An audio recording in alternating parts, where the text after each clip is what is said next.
السلام.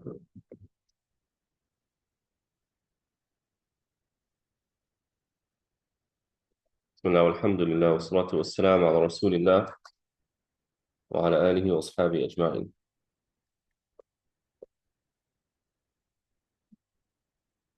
So last time we began talking about revelation, wahi. Someone remind me what wahi is. Linguistic. What's the linguistic definition of wahi?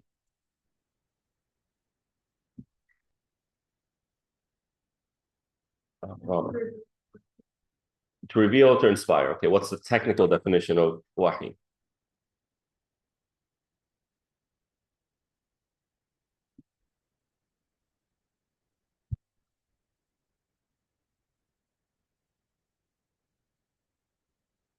You have an answer? Yeah, Allah inspiring, revealing to the Prophet. Pretty straightforward. I mean, there's really not much of a big difference, if at all, between the two definitions. Right.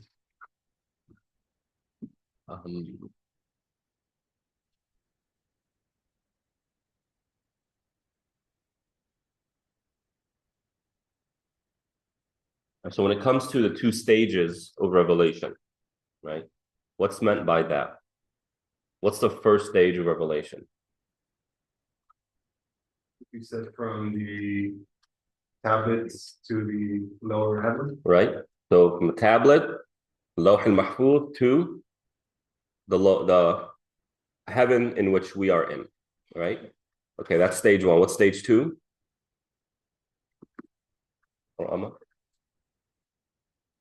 Okay, the gradual revelation to the Prophet. What does that mean?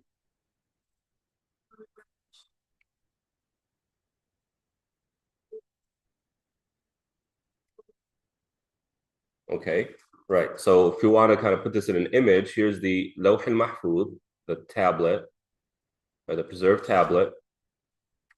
The Quran was written here in this tablet, the table, tablet.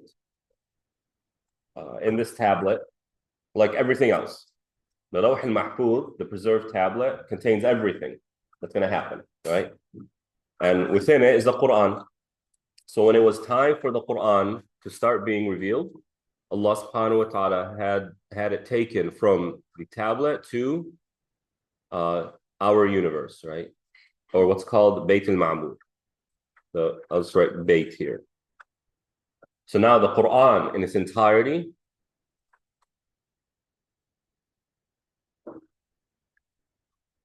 went down, and now this place called Bayt al-Ma'mur contains the entire Quran. And then from there, Jibreel alayhi salam would go and he would look, right, at when a verse is going to be revealed. Just for the sake of imagination, let's say the sixth Islamic month on the 23rd day in the year 699. Right? Here Jibreel comes and he sees that the first 5 verses of Iqra are to be revealed in that time. He sees it's now time, he'll take it to the Prophet. Alayhi salatu wassalam.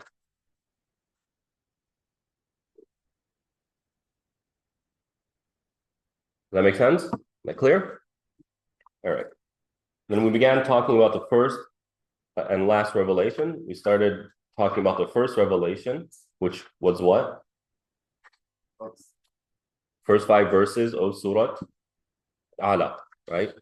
And I had you all do an exercise in terms of kind of why are these the verses, and I'll have you do the same with the last revelation. But before we get into that, you all had an assignment, right? And that assignment was to reflect over the concluding verses of Surah Ash-Shu'ara. Do what exactly? To respond to this claim or this attack against the Prophet, against the Quran, that this is all coming from the devils, right? You'll hear Christians come and say that man who came to the Prophet and gave him Iqra, Bismi Rabbika alladhi khalaq, that was actually a devil, right? Non-religious, non-theistic groups will say he was hallucinating and he got all this, right? They'll say, Musa, when he was in the wandering, when he was in the desert and he saw that fire, well, there are certain, I guess, shrubs or bushes that when burnt, it releases a toxin that's hallucinogenic, right? So Musa, he smelt that and he began to hallucinate, right? This is a nonsense that we hear these days. So what do y'all find in these verses? How does the Quran respond to that attack?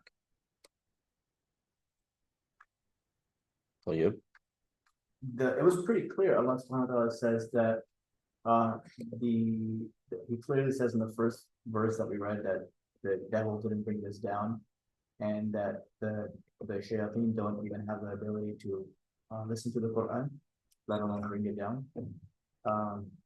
That's just a claim. Yeah, the part that the argument from the Muslim side that the devil brought it down, personally for me, it's refuted by saying the entire Quran is composed practically cursing the devils and telling you to, worship Allah and curse the devil. Is, the devil are the worst people or the worst of creation. So how can it come down from the devil when it's... So they can come and just say, okay, well, who you mean by the devil is God, and who you mean by the God is devil. You're worshiping God, right? Who's God? They're just gonna call him who you're really worshiping, who you call God, is actually the devil. And who you are calling the devils are actually God. Is actually God.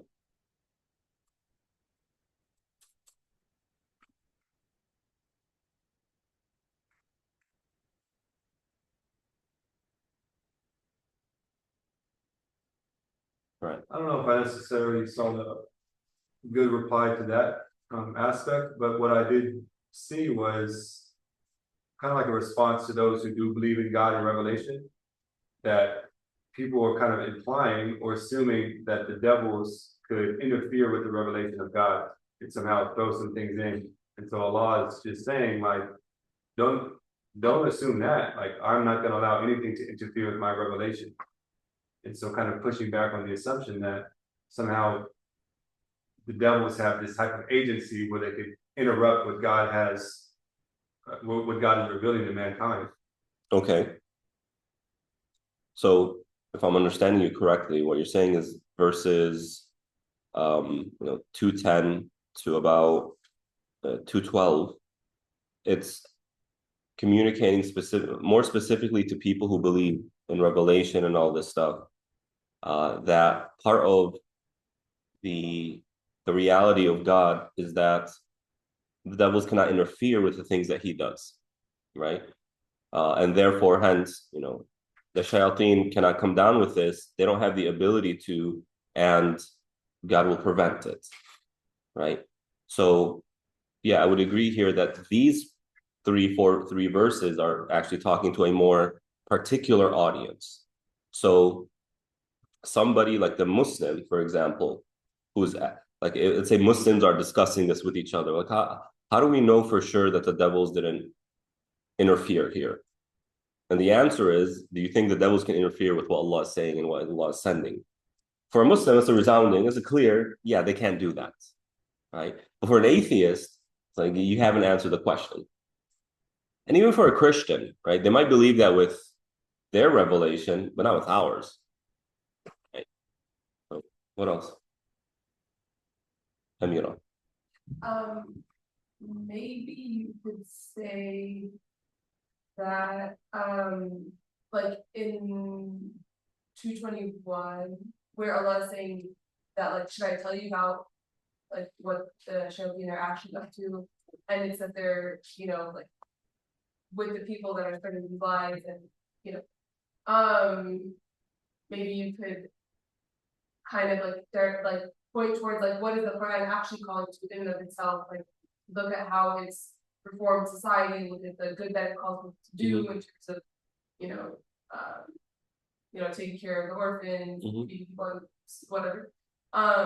Whereas like this is clearly talking about how the shayateen are there to like cause chaos, just spread lies, and you know that's the kind of the part of the corruption that we see. Okay, so I see where you're coming from, but I want you to derive it from the actual verses. You kind of give me an overview. I want you to say, look, this verse is saying X, Y, and Z. And this is how it's responding. This verse is saying this, and that's how it's responding. Where's my pen?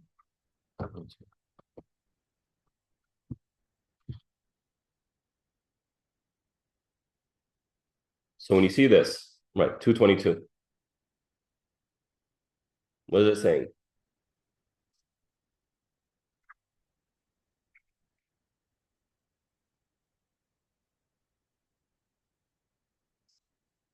Okay, they descend upon every sinful liar.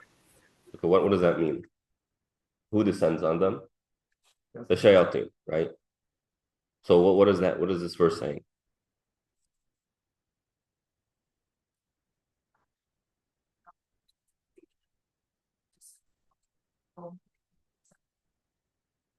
Victims who are liars. Yeah, that's true.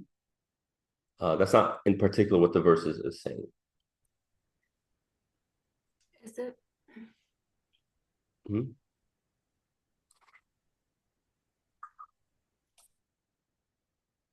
Put yourself in the shoes of a devil.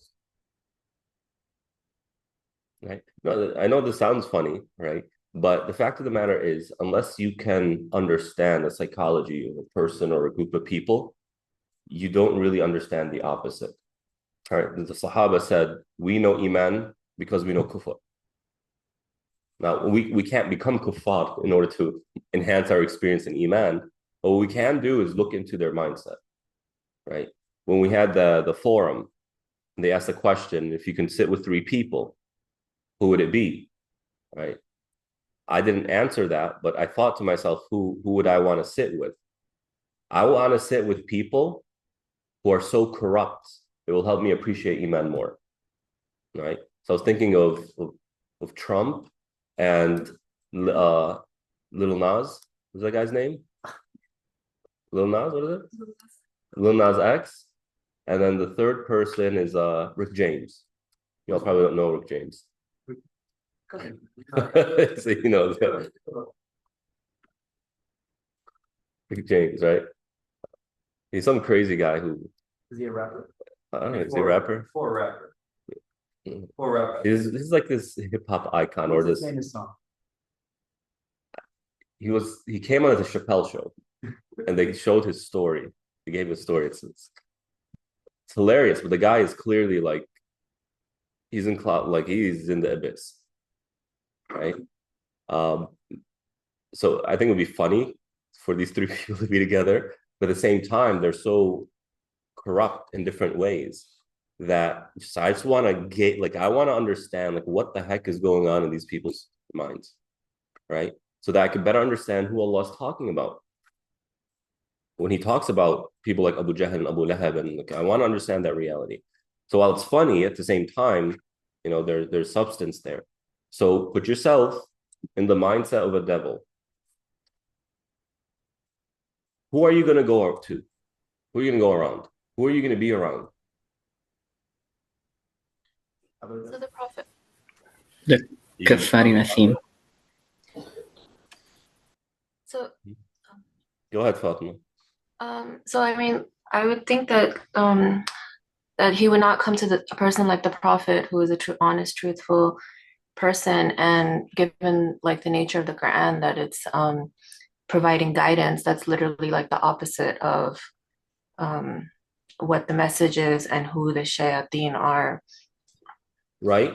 So people flock to their own kind. That's the reality. And therefore, devils are naturally going to be around who? Liars, cheaters, etc. Okay, now the argument here is there are certain behaviors and morals and ethics that humanity universally agrees are good and are bad.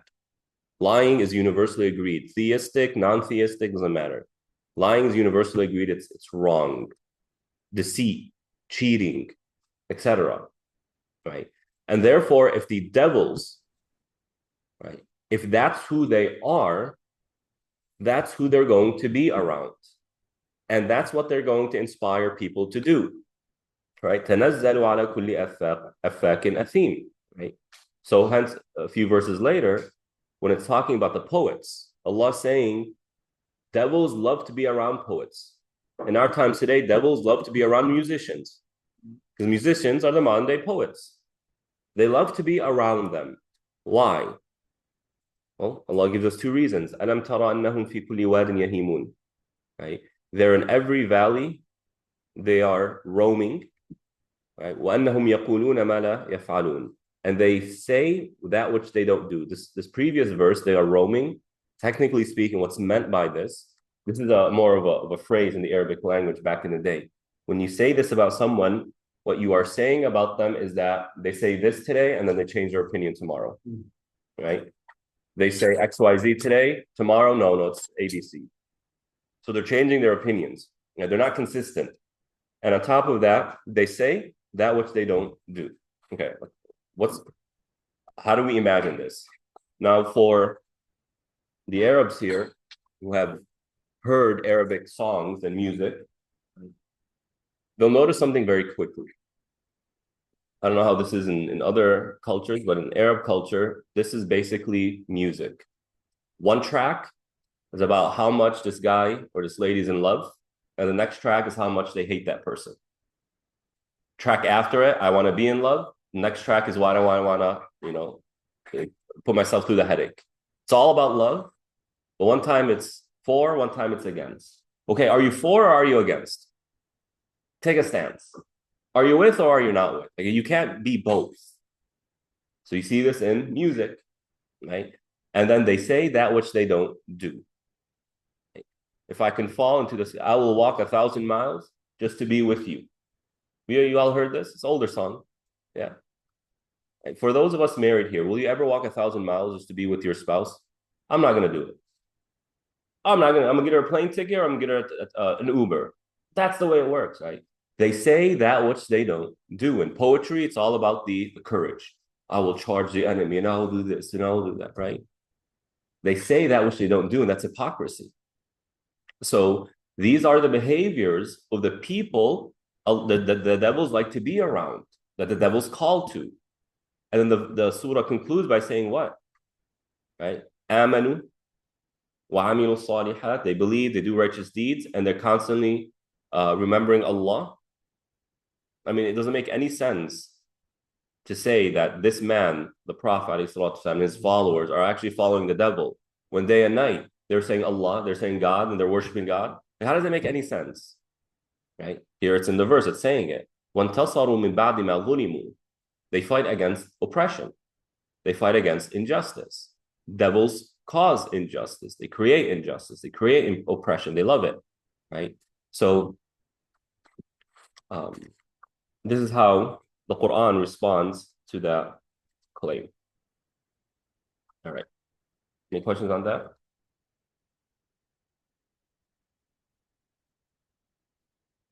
Okay, going back to the book, we're now on the last revelation. Like we did with the first set of revelation, put yourself in that mindset. You are about to conclude thousands of years of revelation, right? You are about to close the door between the heaven and humanity. This is the last time Allah is directly going to speak to humanity. The last time. This is the last thing He's going to say. Thousands of years have passed of Allah communicating to particular individuals within humanity. Those doors have been opened, right? This is the concealing moment. The last thing Allah will ever say to humanity. If you were in that position, what would be the last thing you would say to humanity?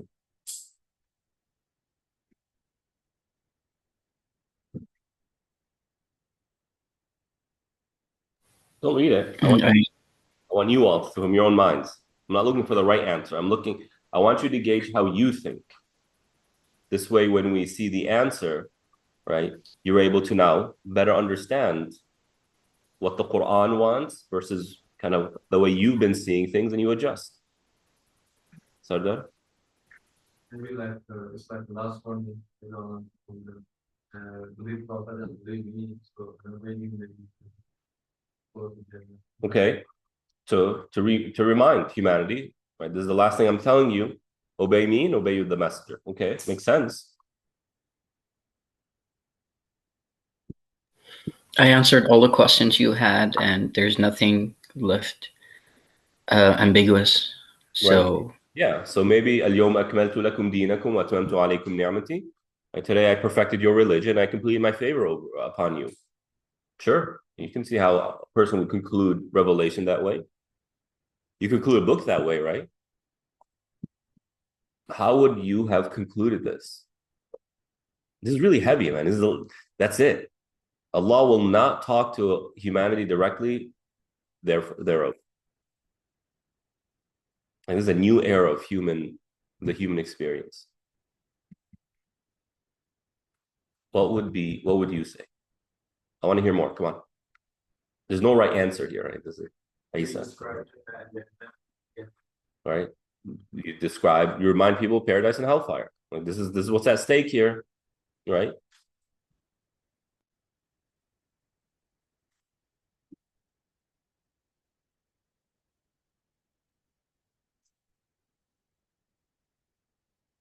I got no right or wrong answer. Grant. Like an encouragement to continue on like that. Keep on going, right? Keep going, that you have the principles, that you have the capacity to now continue on. Right. You already went inside that, Rama.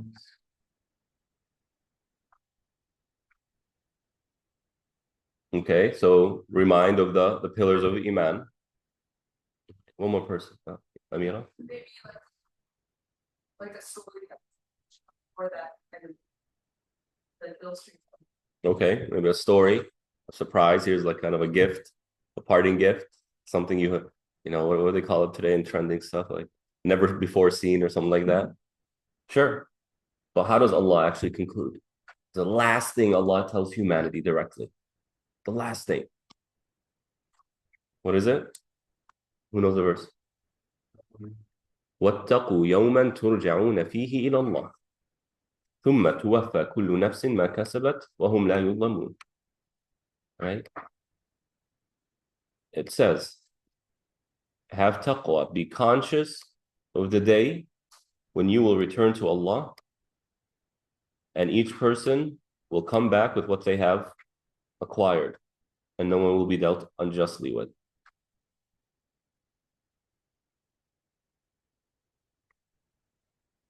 Oh, perfect. Got it right on the dot. This is the last thing Allah tells humanity directly. The last thing. Be conscious of the day Be aware of the day. Constantly think about the day when you will return to Allah. This is the last thing Allah tells us.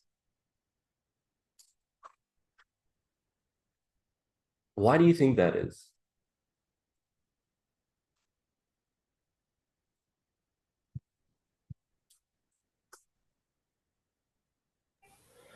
Because a teacher teaches throughout the class, and then there's a finals.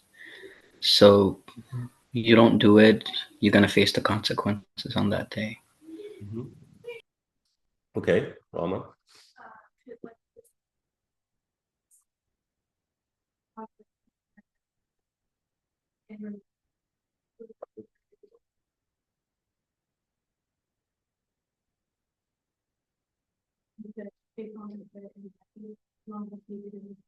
Okay. Think human psychology. Any psych majors here? She called you out. She's like, right.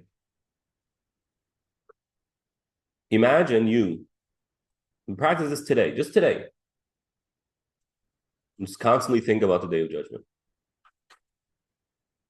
It's throughout today, every time you remember, just let your mind say, hey, there's a day of judgment coming. Hey, you're returning to Allah. How is that going to impact your actions? You're going to tread very lightly. It's going to impact, right, positively. In other words, a believer's ability to preserve, maintain, and to even grow their faith rests almost entirely on how connected they are to the afterlife. If you want stronger iman, strengthen your relationship with the afterlife. Because the human mind needs to rationalize why they do things, right? And even when something is irrational, they try and rationalize it. And therefore, the more connected a person is with the afterlife, the more the rest of the religion makes sense, right? When somebody comes and says, why do I have to do this? Why is this halal? Why is this haram? They're always looking at it from a purely worldly perspective. Whereas somebody who actually believes in an afterlife and believes in accountability, and that's at the forefront of their mindset, it doesn't matter why this is halal, why this is haram. It really doesn't matter. What matters is, am I going to be judged for it? And if I am, then that's a rational enough of a reason not to do the haram. Makes sense. Enough for me. Why submit to them? Why do I have to listen to the Prophet about everything? Because that's how we're judged. We're somebody who believes and is constantly thinking about the afterlife. Okay, that's enough for me, right?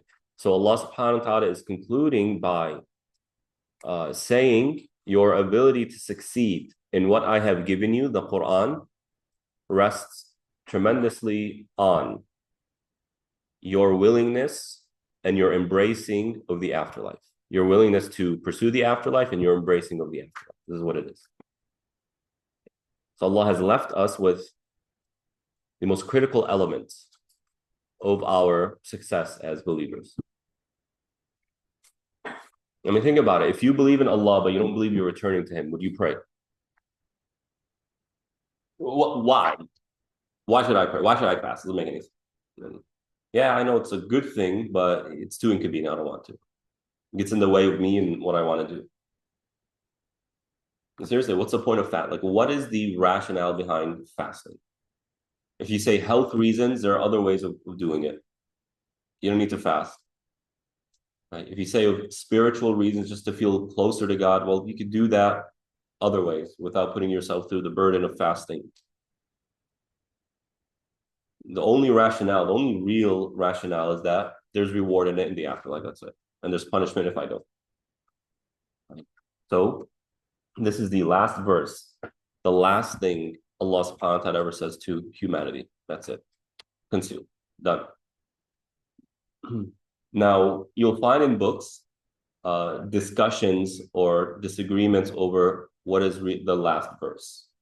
Right? You'll have varying opinions. However, what you'll find is that when companions are asked what is the last verse, and they give you something other than this, you'll find what's really happening is they were asked a more specific question than what was the last verse. They might have been asked, what was the last verse regarding halal and haram? So they answer. For example, interest, the verse on interest. They'll ask, what is the last verse? But what's the question is actually asking, what is the last surah to be revealed in its entirety? They'll say, wal asr. Right? They might ask, what is the last surah or the last verse? What they mean is in terms of jihad. So let's say Surah At-Tawbah. What is the last verse or what is the last surah? They'll be meaning, like, in general, which of the bigger surahs was revealed latest. So say Surah Al-Ma'idah and stuff like this, right? So when you see the question being asked, what is the last verse? And it's giving you an answer other than this, then the initial assumption is the question was more specific than what is the last verse. Any questions on Wahi? Yeah. At least in the English translation, I think somewhere it says, of the Quran, like, do not hasten your tongue. Somebody, when I first was learning about Islam, said that he thought, or other people thought, that was revealed all at once, and then the Prophet ﷺ himself was the one that periodically, but it's that the angel himself periodically brought it down at an appointed time. Yeah. And so what is that verse referring to? It's referring to when Jibreel would come to the Prophet and start to teach him new revelation. The Prophet, in his anxiousness to memorize it, he would keep repeating it. So Allah tells him, hey, relax. Allah is the one who's going to help you memorize it. Don't worry about that. Your role is to absorb it, meaning understand the meaning, right? So, inna alayna jam'ahu wa qur'ana fa idha qara'nahu fattabi' qur'ana thumma inna alayna bayana. So there are a few verses after that basically saying, relax, don't be hasty, listen to what Jibreel is saying and understand it, because that's the point, and then Allah will help you retain it. So it's not talking about, I've never heard that before. Interesting. Any other questions? The story that you just mentioned, I never heard it, but it kind of, it humanizes the Prophet ﷺ, because clearly he was like on case or stress or whatever you want to call it. He wanted to make sure he got it.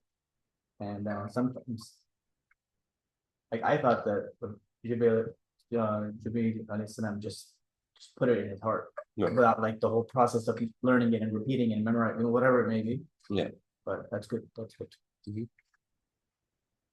One question, but it's just kind of more general comment with the way that you want to think about everything. I once had a professor who's quoting a scholar, but I don't know who the scholar was, that basically he was saying like balagha is like and to probably like to speak to the people and like in the way that they understand. Like, is that kind of like your goal with this like method of looking at something, like the way that people understand things now to be able to reach them? Yeah, to an extent, yeah. Right. So in my personal experience in seeking knowledge, the seeking knowledge environment tends to be very memorize the information, and your ability to regurgitate it equates to your level of knowledge, right? That's not the case. If you memorize all the books in here, but you don't understand what's really being said, you cannot use it to navigate your life. What's the point? What's the point, right? So there was a point of time when I was in my undergrad of Islamic studies, it just kept bothering me that I couldn't understand why Allah keeps telling me about the sun and the moon and this stuff. Okay, I get it. There's a sun. Why do you keep telling me there's a sun? It really bothered me. Like, we get, like, what's the point of telling me this? Right? And so I had to reflect on that for a while until I began to understand what that meant. And we'll get into that once we get on the subject matter. But my goal is for you to be able to understand the practicality, the relevance, I should say, of what you are learning. That this is more than just information you put in your mind, but rather these chapters, as simple as they may seem, are actually responding to even contemporary accusations of the Quran, of Islam, etc. Like our conversation about wahy. How do I know this isn't from the devil? Prove it to me. I mean, you will be asked that. And your kids might come along later on and they might scratch their head and say, well, how do I know that the Prophet was actually, Allah was talking to the Prophet? You need to be able to answer that. So, to answer your question. When I was attending the university, we used to give our table, and we did have people come up before, and they sometimes would ask you questions. Maybe you can answer these questions. One of them was something about satanic verses. Not particularly like something like this, but something I really don't know, but something about satanic verses. And the second one was that there's revelation that's not included inside the Quran, that was, I don't know, abrogated or was taken out of the Quran or something like this. So abrogation will come to later in the book, so we'll save that for then. As for the satanic verses, it's called Hadath al-Gharaniq. Al-Gharaniq. Right. I'll try and print English. Gharaniq. Right. Basically, there is a hadith that says one time when the Prophet was in Mecca, he was reciting verses from Surah An-Najm, right? And while he was reciting it, Quraysh heard, roughly translated, the Prophet saying that this is Lat and Uzza, and they are grand and prostrate to them, etc. Something along those lines. I don't have the exact wording memorized. And so all of Quraysh prostrated, right? So this is in sum what the hadith is saying.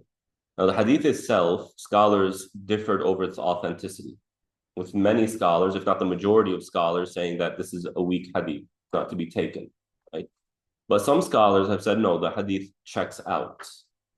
Okay, well, how do you explain now what was being said? Did the Prophet make a mistake? No, the shaitan is the one who said those things, right?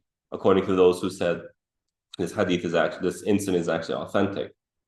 They said that the shaitan said those things. So now the people trying to accuse Islam come and say, see, I told you the devils are interfering. No, the devils didn't speak on his tongue. The devil spoke, said something that the people around thought the Prophet said.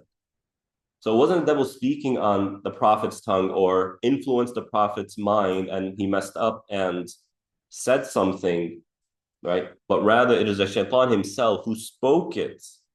Who they heard was the shaitan speaking, but because they can't see the shaitan, they thought it was the Prophet saying it. Does that make sense? Right. So either way, I mean, you can just shut down the discussion, make it easier for yourself by saying the majority of scholars don't take it. Let's say it's a weak hadith, right? Okay, so the next chapter here is an incredibly important one. It's very important. A lot of people begin to mix up the content here. So pay attention to this, because like the previous conversation, one of the most attempted attacks against the Quran is the preservation of the Quran. Is the Quran that we have today the same Quran that was revealed to the Prophet ﷺ? Once again, how do we know that this book right here,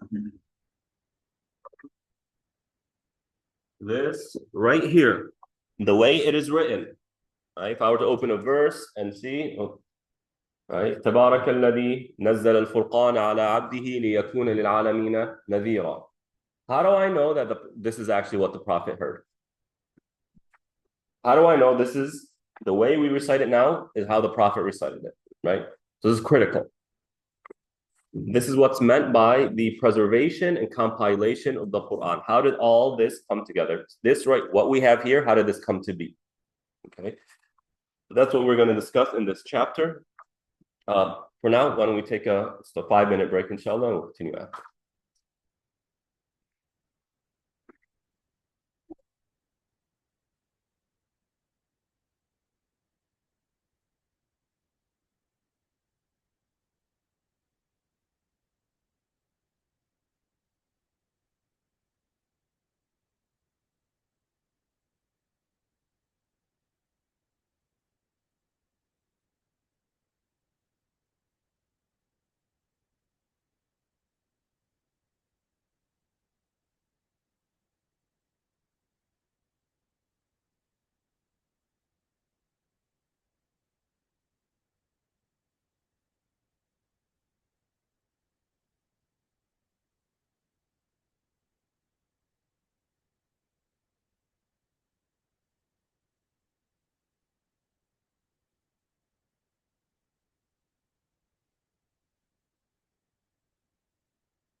What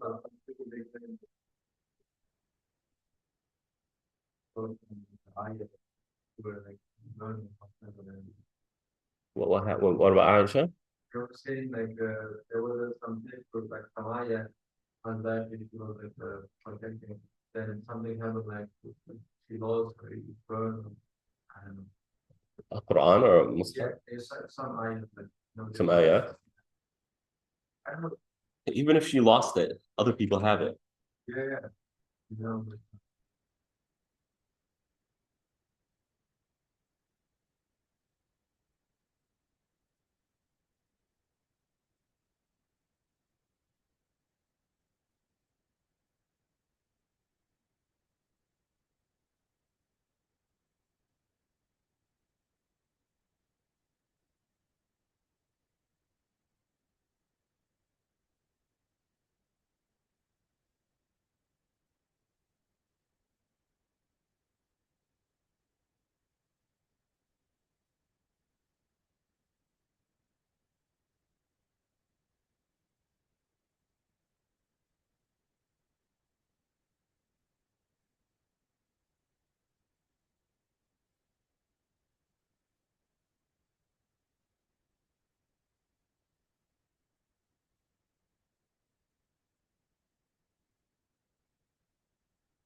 All right, Bismillah.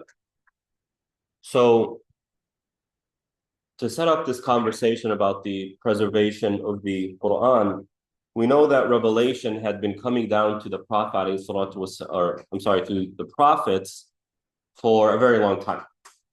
Now, in Islam, the Quran, the Prophet don't go out of their way to tell us how long humans have been on this earth. That's very important, right? Because you'll have atheists and people in the science realm who believe science is truth will come and say that the universe has been around for however many billion years and the Bible got it wrong. And now the Christians have to defend the position of or what's in the Bible, whereas we don't have to. We don't know when, who cares? So how long humans have been around, we don't know, but we know that from day one, Allah subhanahu wa ta'ala has been sending revelation to humanity, right? Now, what was the first, when we say a book, and we say revelation that came in a form of a book, what do we mean by that? What's meant by that?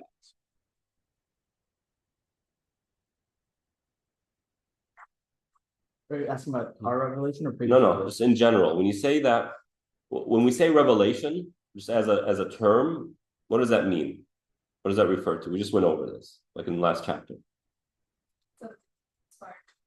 Something in which Allah spoke to a human being, right?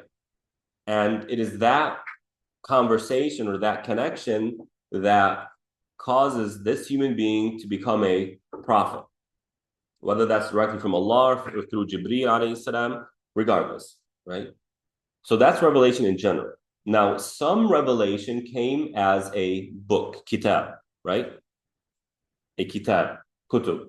One of our pillars of Iman is what? An Iman bil kutub, to believe in the books, right? So what's the difference? What's the distinction between revelation as a general term versus a book? Revelation in the form of a book. Something more verbatim. Revelation is verbatim. It's a composition of something to be reiterated as it was revealed. Okay, maybe that's part of it, right? What else?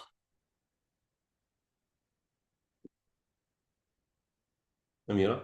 Yeah, maybe it was like a little bit more formalized as like it was understood by the people as this is the direct word of God, and then it didn't just stay within that one group of people at that one time, like it had some lasting. Okay, you see that right there?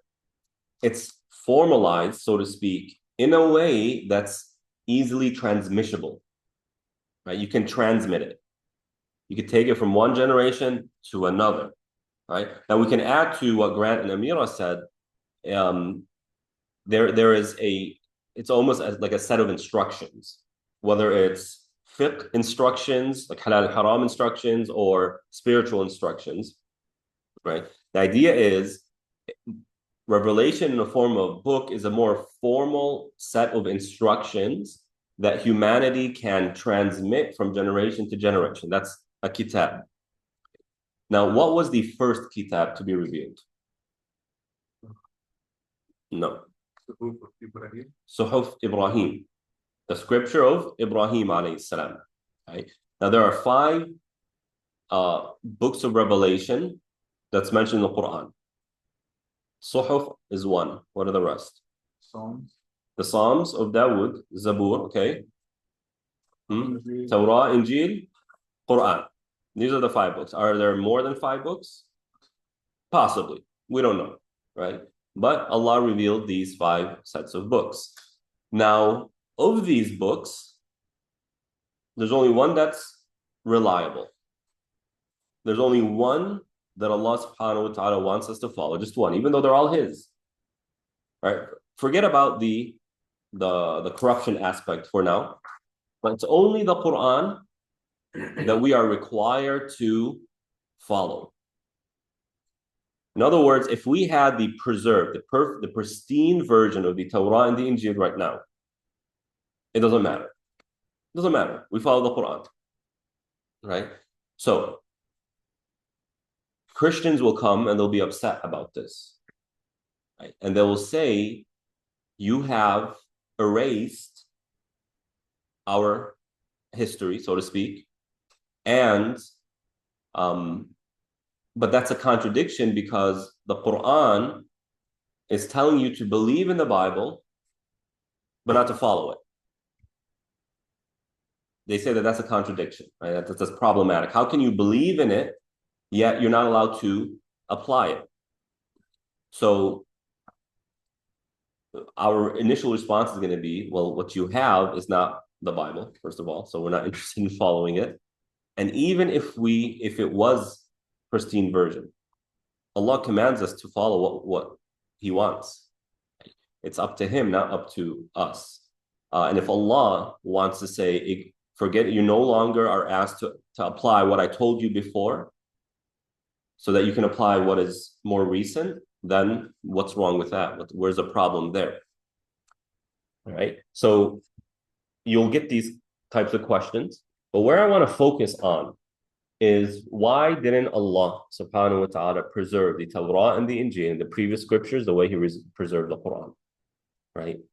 Also, if the first book, now, Suhuf Ibrahim alayhi salam, let's keep that aside for now, but the first book to come to really take its place within humanity is the Torah. Okay, what is the time span between Adam alayhi salam and the Torah? That's a long time, right? Why not give it earlier? Or I'll do you one better. If the Quran is really the pinnacle, why not just give it to Adam in the beginning? Why wait all these millennia? Who knows how long? Right? And I think it's a fun question to engage. Now, whether you have an answer to this or not, it's not going to make a difference in terms of your iman and your ability to succeed in the afterlife. But I think it's fun to contemplate some of these questions and maybe gain an additional appreciation. And the way I've come to explain this is actually through this video. So here you have a video tracking human population over the years. So here you're starting at 100,000 BC. Now, what I want you all, it's a 6-minute video or so. What I want you all, you can see here at the bottom. This is human population, barely anything, right? You see at the bottom here? Right here in the bottom. You see this? Oh, the number of people. No, this right here. Oh, I want you all to follow that and pay attention to the time. Now, as this video goes, it will indicate certain major events on Earth to happen, right? So farming is invented, so to speak. So you see what happens.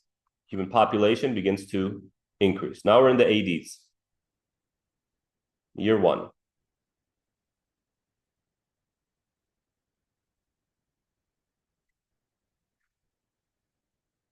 So each dot is about 1 million people. You see all these dots. I don't know how. I turn off the lights a little bit better. So you have the Roman Empire, the Han Dynasty.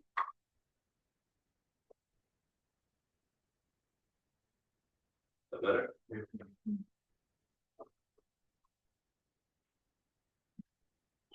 Turn off this. So just pay attention to that dot on the bottom, the Silk Road.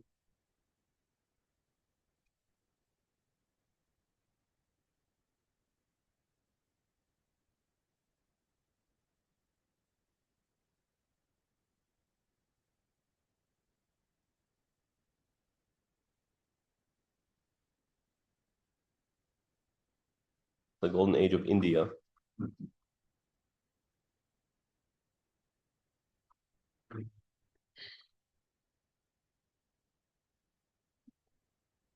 Rate of population growth is pretty stable.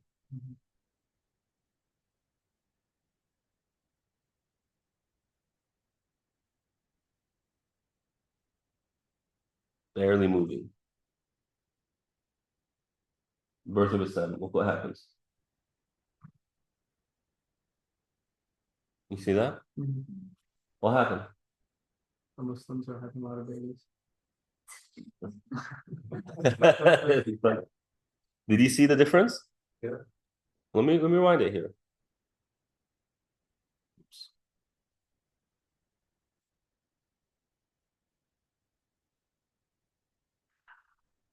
Look at the rate of growth. It's not even growing. Now, when Islam comes on the scene, it begins to, the rate of growth begins to increase significantly.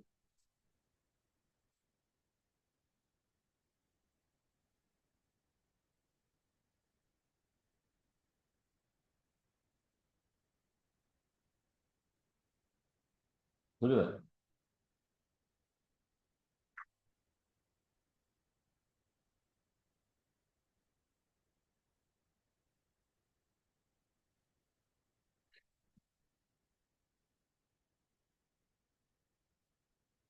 It just keeps growing, growing, and growing. Oops. Right.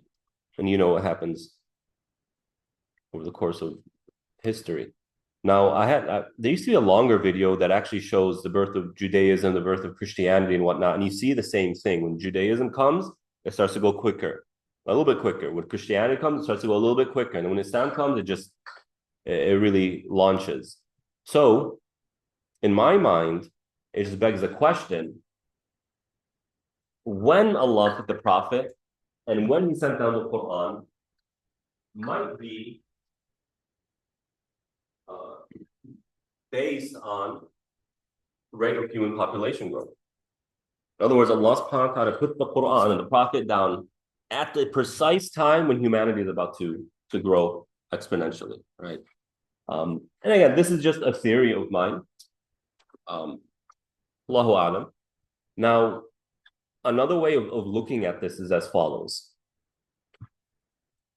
We here were about, what, 20 people? Let's just say we had a village, right? The village of IOK. And we're just 20 people and maybe a few kids, right? A few of our kids. So we're a population of 50 people. How do you think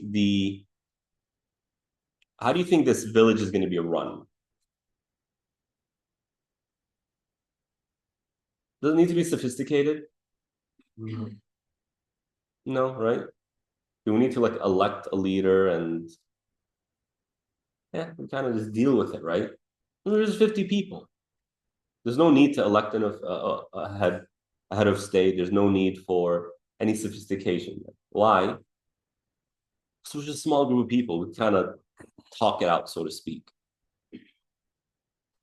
But what happens if we grow to, let's say, 5,000 people?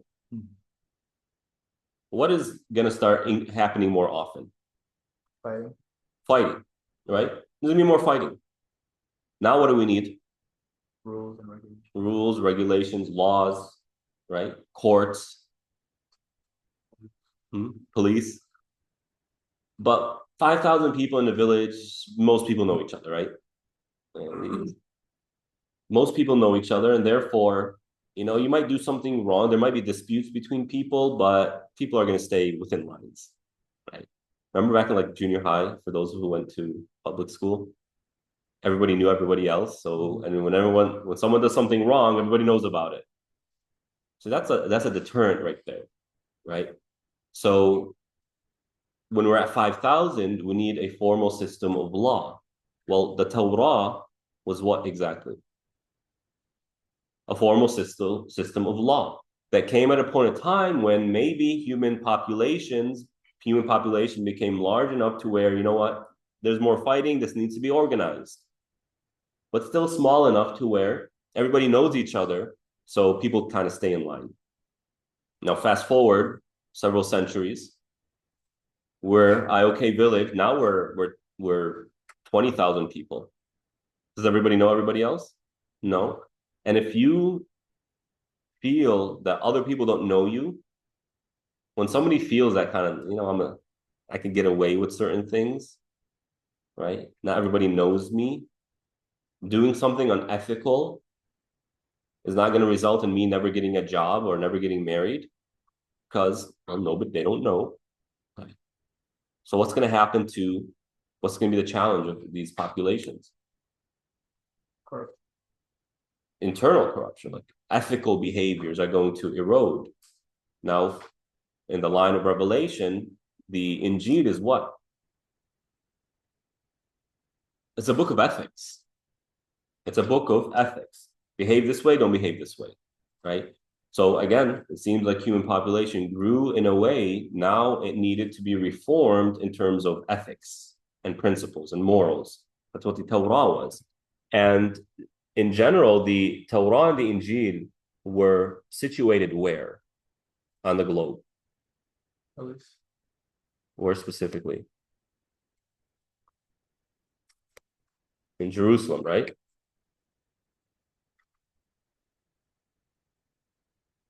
So if you look at a map of the old world,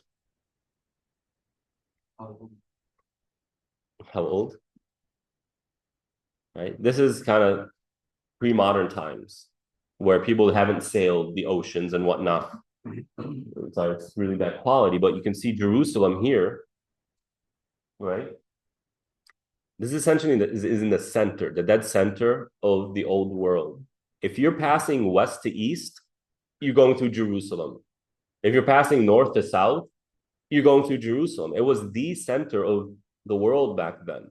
So everybody was passing through it. Now imagine you're coming from a distant land, you're passing through this society of Jerusalem, and you notice, man, these people have really sophisticated laws. Courts, what are those? And they're behaving in certain ways that, man, this is pretty, to use a poor term, civilized, so to speak, right? People are behaving in a more advanced way. So it's doing what to the human globe, to human society? It's influencing it, right? It's going all over the place because it's centered strategically, right? And so when the Quran comes, what is the Quran? It's a book of what? Laws and ethics. It's a book of laws and ethics, both. So my theory is that had revelation in the form of a book came down early in human history, it really would not have bared its fruits. It doesn't make any sense. Why is all this so sophisticated when life is very simple? So it wasn't time for it. And humans needed to develop more, so to speak, to be able to receive revelation for what it is. And so as humanity developed over the course of millennia, and prophets are coming and engaging society as a whole and challenging society, humanity eventually developed enough to where it can receive the Quran and do the most with it. And receive it at a time when human population would begin to rapidly grow. Again, this is a theory of mine. It's not Quran and Sunnah. I'm not getting this from verses in the Quran or Hadith. But I do find it interesting. Okay, so with that, the preservation and compilation of the Quran. Here, the first thing you need to know is that there are 3 eras. In other words, there were 3 different periods in which the Quran was compiled. The first of these was during the life of the Prophet. The second was during the Khilafah of Abu Bakr. And the third was during the Khilafah of Uthman. All right, and we'll go through these one by one. Once again, how this came to be is through 3 periods, 3 eras. Right. The first was during the Prophet's time. How was this preserved during the Prophet's time? The second, during Abu Bakr's Khilafah. What happened during Abu Bakr's Khilafah when it comes to the Quran? And third, during the Khilafah of Uthman. All right. So the period, the era of the Prophet ﷺ.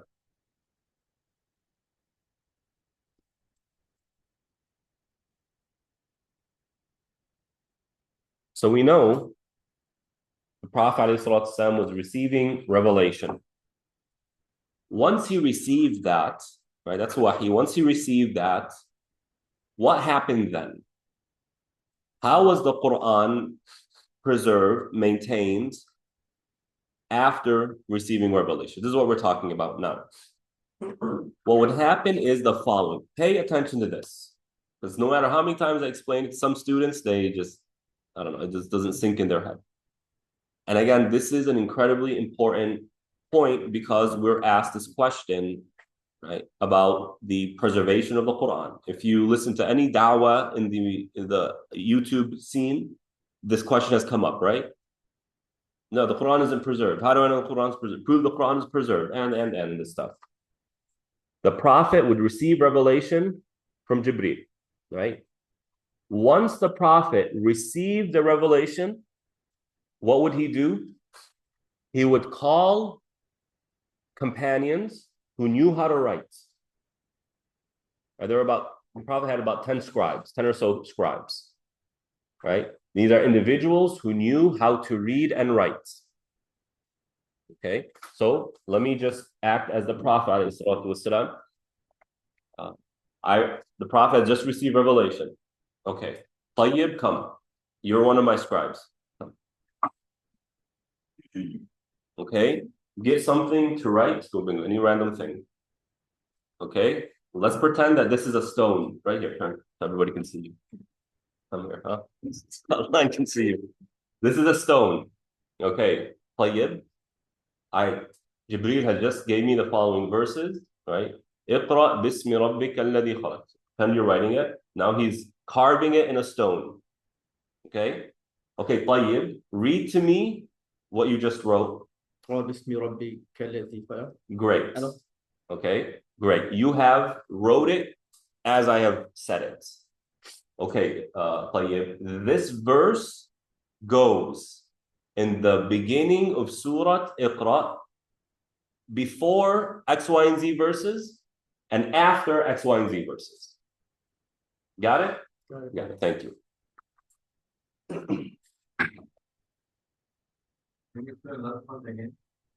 Okay, so let's take other verses. اليوم أكملت لكم دينكم وأتممت عليكم نعمتي. Right. The Prophet just received these verses, calls one of his scribes and says, okay, write it down, wrote it down correctly, great. This verse comes after يا أيها الذين آمنوا أوفوا بالعقود أحلت لكم بهيمة الأنعام. He'll recite the verses. Once he stops, after these verses is where this verse goes. And it happens to precede the verses that whatever come after. That makes sense? Okay. So what just happened here?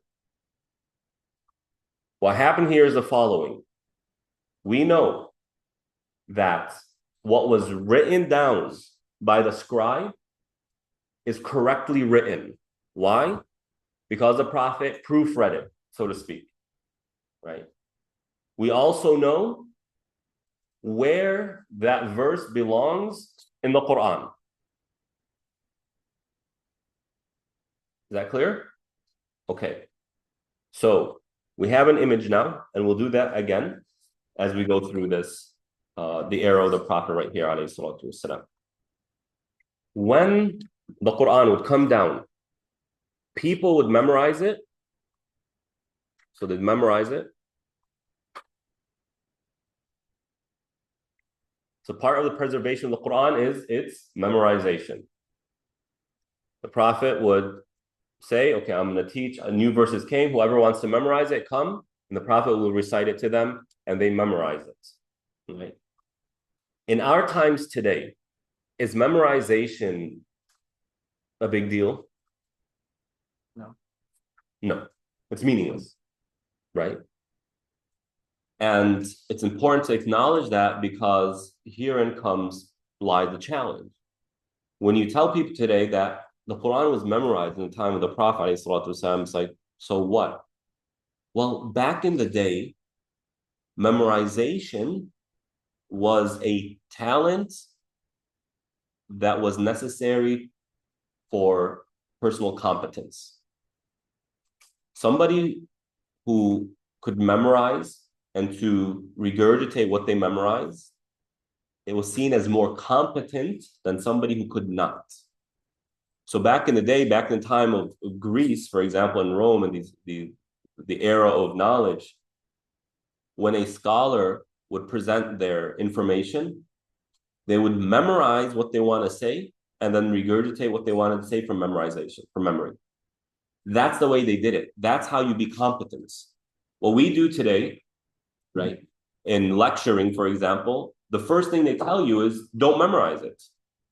You need to know the information, be able to say it, because it flows better that way and you're able to connect with the audience. Fine, right? The idea is today they don't want you to memorize. Memorizing doesn't mean anything. So when you say people memorize the Quran back then, it's like, okay, so what? No, back in the day, that was incredibly important. Back in the day, if you're giving a lecture, it needed to be for memorization. That's what makes you competent, right? And then people question the extent of a person's memorization. Yeah, how do we know you really memorize that? Yeah, we can't really memorize these days. Today, how many phone numbers do you have memorized? Less than 20. I don't even know my mom and dad's phone numbers, right?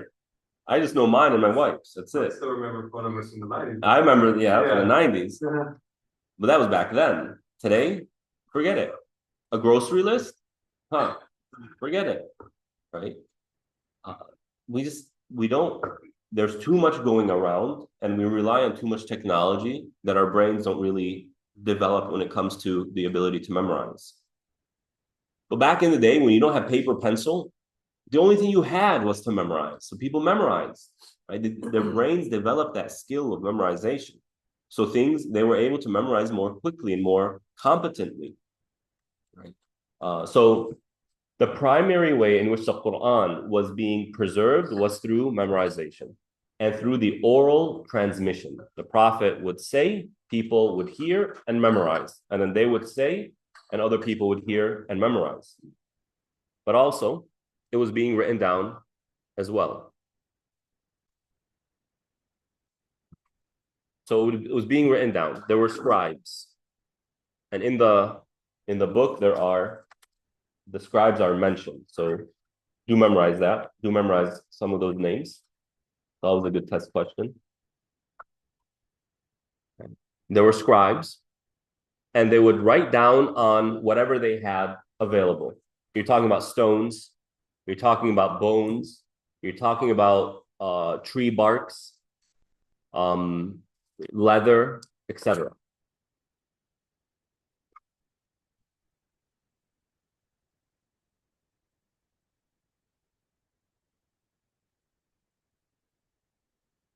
They were written on objects. Okay. So throughout the life of the Prophet, ﷺ, every time he would receive revelation, he would do what I just displayed to you. He would call someone, Isa, come, right? Bring something with you, not your tablet, bring something else. Yeah, go ahead and bring that, right? So Isa comes, all right, Isa, I have some new verses. The new verses are Alhamdulillahi Rabbil Alameen, Ar-Rahman Ar-Rahim, Malik Yawm, until the end of Surah Al-Fatiha, right? So you go ahead and write it down, and then now you're going to repeat that to me.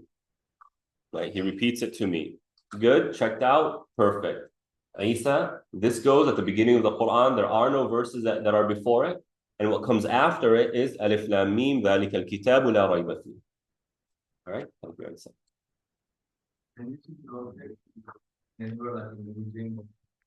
I don't think we have any of the original sorry. That's Turkey, they boast about having these original. I don't think so. I don't think they're the original. I highly doubt it. Alma, right? So in the UK, they found several years ago, a decade ago, they found something with the Quran on it, and they carbon dated it back to between the time of the Prophet and Umar radiallahu ta'ala. So maybe, but when it comes to like the original, like the actual, I don't know, I always have speculations there. Okay, so the Prophet repeated this with every single verse in the Quran. So what we take from this is the following. Every time verses would come down, what would happen? It would be written. right? It would be written. So when the Prophet passed away, what portion of the Quran was written? All of it. Every single verse of the Quran was written. There was a physical, right, piece, physical object that had Quran on it. All right. So, let's take the compile. Or you know what? Keep it there. Never mind. Say. So that's what happened. Now, so star number 1, very important. Every verse was written.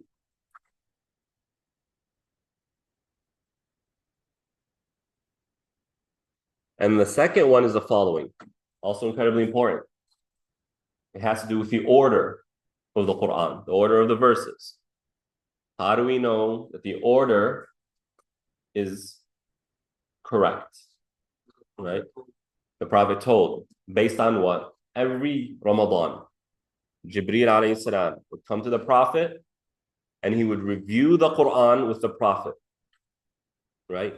So just like when you're doing your hifz, you're sitting with your teacher and you are learning the Quran, reviewing it with your teacher, the Prophet would sit with Jibreel alayhi salam and review it. And from there, Jibreel would tell him the order. This is how it is, how it flows. So Jibreel It's happened after the last surah. what's that? You're reading it's happened after the last surah. What do you mean? And Jibril was reading the reading of Quran, right? He was reading when the whole Quran came down. Or... So every year he would do it. So you can imagine in the earlier Ramadan, not all the Quran is there. And as it goes, Jibreel is reviewing with him, this is the order. So by the time the Prophet dies, he had reviewed the Quran entirely with Jibreel alayhi salam.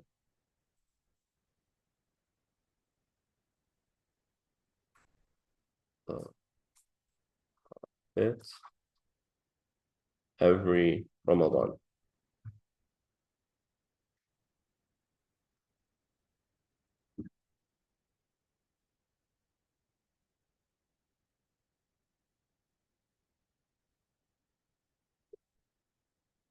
All right.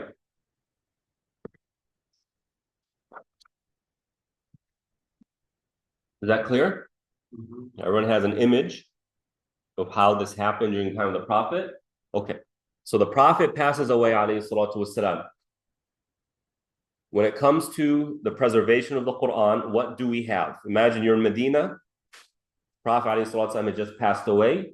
Somebody comes and asks you, a non-Muslim comes, they're just passing by and asks you, this Quran, what do you have of it? What's the answer? Do you have this? No. You don't have this.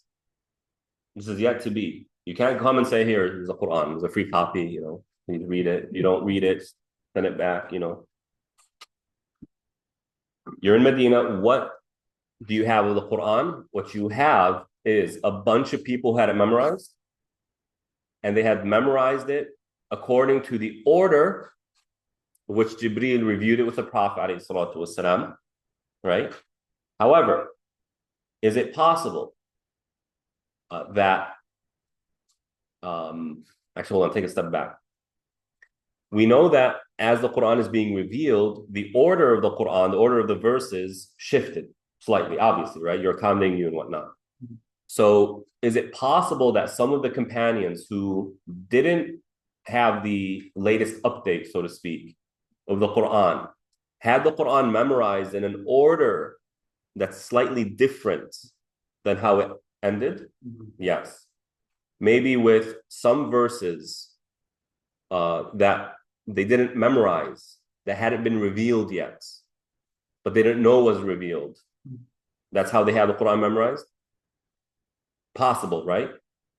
And this, you have a few incidents of this, right? But in general, you had many people in Medina who had the Quran memorized. And you had the writings of the verses of the Quran scattered throughout Medina, right? Different people had it. This Tayyib wrote some verses, it's at his home. Isa wrote some verses, it's at his home. So this is the landscape of the Quran when the Prophet ﷺ passes away and Abu Bakr now is on the scene. Is that clear? Okay. So Abu Bakr now comes. We're in the era number 2.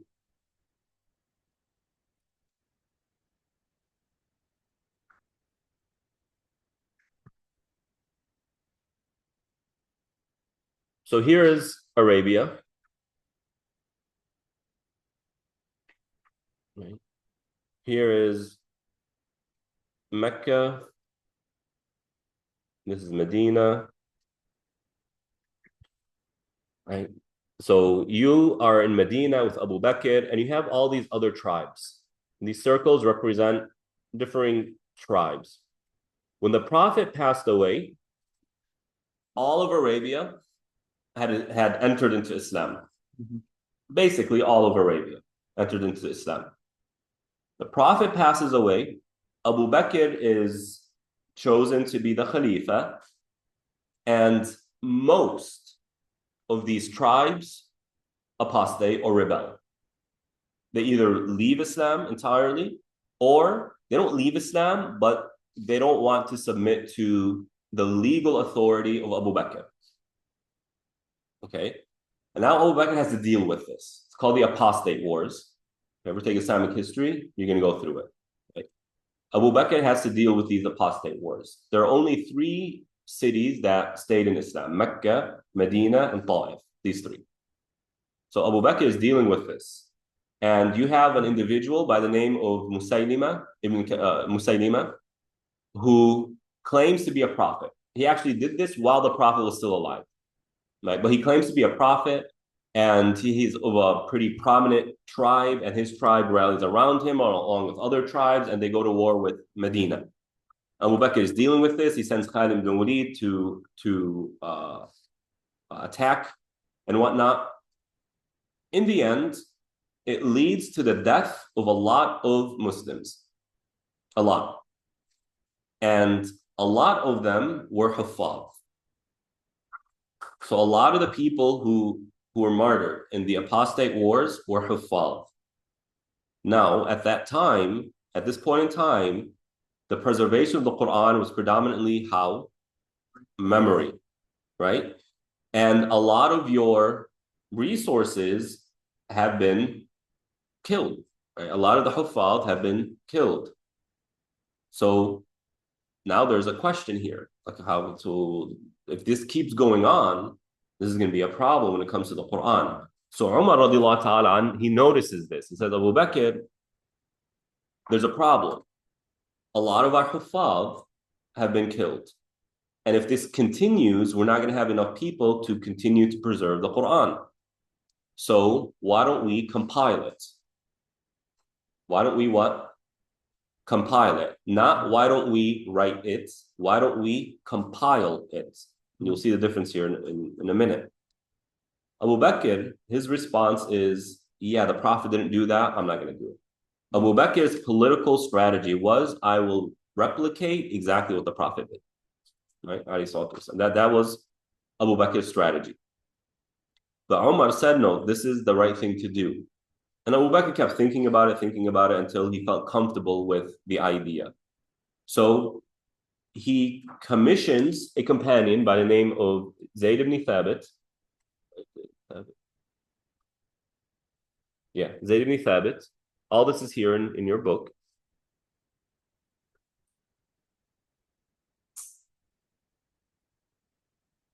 So Zayd ibn Thabit is approached by Abu Bakr and Umar and said, Zayd, we have this problem going on.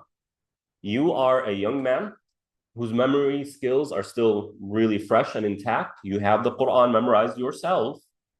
We want you to lead a committee, right? To lead a project that will compile the Quran. Zayd's response is, yeah, that's not, don't put this on me, right? That's too big of a responsibility for me. And the Prophet didn't do that. And Abu Bakr and Umar told him, this is good. Think about it, Zayd. Zayd thought about it. He's like, man, if you were to have put a mountain on my shoulder and told me to hold it, it would have been an easier thing than this responsibility of compiling the Quran. So anyways, he agrees to it. And what Zayd does is he creates a method, right?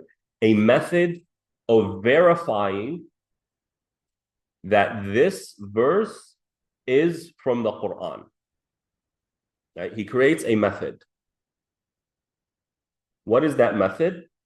Right? So as you see here on page 17, in the third paragraph here, Zayd radiallahu ta'ala an undertook this responsibility, the highest level of care and detail. He established a methodology to follow that had built-in checks and balances to ensure the authenticity of this copy. So remember, what was available in Medina in terms of the Quran? You had individual writings of the Quran scattered in the homes of the inhabitants of Medina. Okay? Now, is it possible that somebody was writing the Quran who didn't hear it directly from the Prophet? They're just kind of writing from their own personal memory? Yeah. Is it possible that there were hypocrites who were trying to write the Quran incorrectly?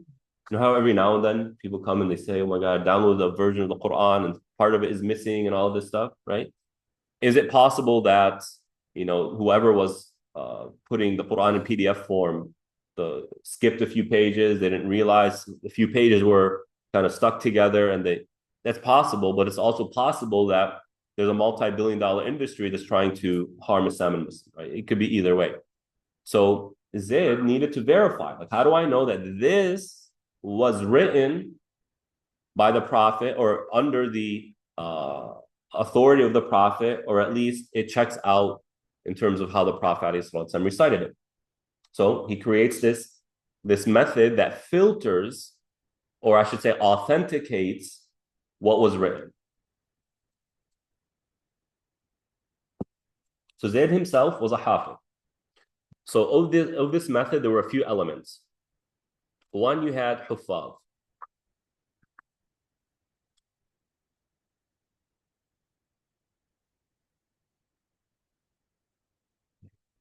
Zayd himself was a hafiz of the Quran and a scribe of the Prophet ﷺ. If he wanted, he could have written the Quran from his own memory. Similarly, there were hundreds of companions who had the Quran memorized and a number who had their own personal copies.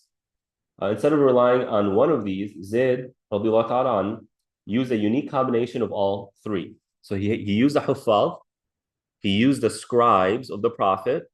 So the scribes, and then number three, you had already written copies, right? He used all three. Through all three methods, he ensured that there was both verbal and written testimony for each verse of the Quran. Right? So how does this happen? You have a public proclamation was made calling for written versions of the Quran to be brought to him. When a written verse was brought to him, he would verify its authenticity against his own memory. Then Umar radiallahu ta'ala an, who was also a hafiz of the Quran, and is proven through reliable narration to have been assigned by Abu Bakr to work with Zayd radiallahu ta'ala an on the project, would test it against his own memory. Written verses would be accepted only if two reliable witnesses testified that they were written in the presence of the Prophet ﷺ. Through this precise and careful method, Zayd was able to compile a master copy of the Quran. So we did our own kind of mock version of this. Let's try and do this again based on the methodology here. So Tayyib had written some verses of the Quran. Bring your written version. Okay, Tayyib comes. Now I'm Zayd. Now give me, let's see here, two huffaz. Let's say Grant, you come, and then maybe one of the sisters want to come. Remember your name? Salma, please come. Okay, so Grant and Salma are huffaz of the Quran. Okay, so read it. What's the verse I gave you? Iqra bismi rabbika alladhi khalaq. Grant, is this how you have it memorized? That's how I have it memorized. Salma, you have it memorized? Yes. Okay, great. That's how I have it memorized too. Now, What's your name? Hamad, come. What's your name? Abdurrahman, come. Hamad, Abdurrahman don't have it memorized, but they were there. They don't have the Quran memorized, but they were there when Tayyib wrote it down from the Prophet. So Muhammad, did you see Tayyib write it down? Yeah. From the Prophet? Abdurrahman, you saw it too? Saw it too. Okay, so what happened here? You have a written copy, right? Yeah, the written copy. You have the scribe himself, and you have Huffaz, and you have witnesses for all of this. So you have elements 1, 2, and 3. That makes that clear? That's how it happened? Okay, thank you, Tayyib. And then Isa, you all can go now. Isa, you have something else. Bring it up.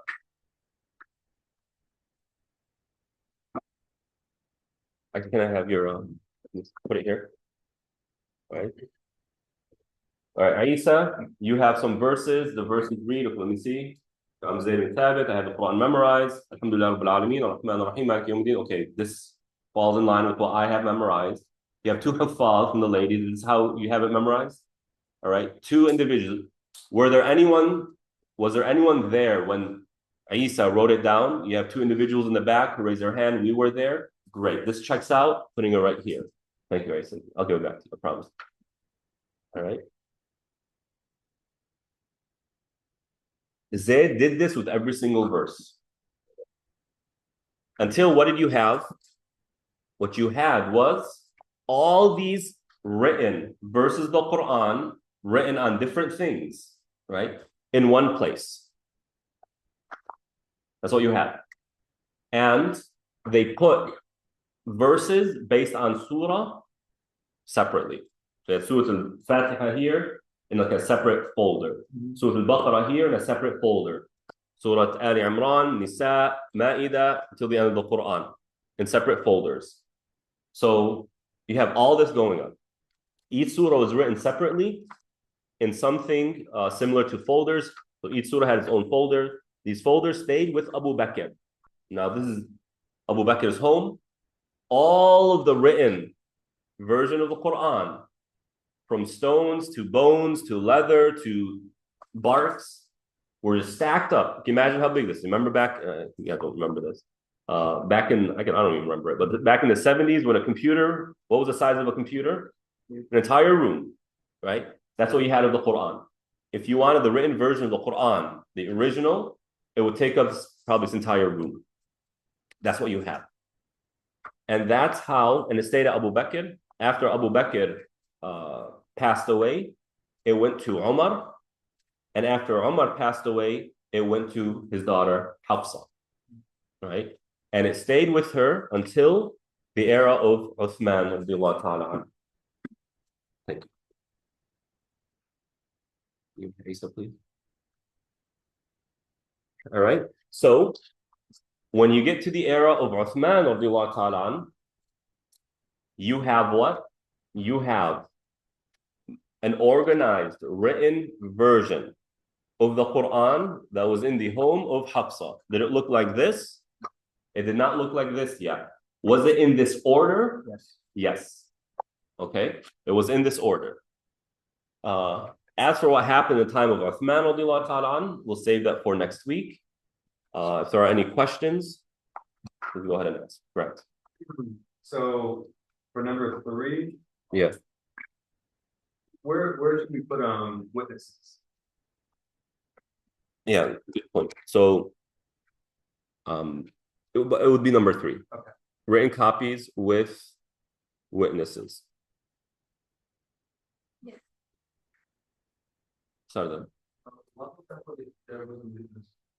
Like they were like, Mhm. okay, don't put this eye or like maybe see the again. Fortunately, that didn't happen because the Quran was massively transmitted.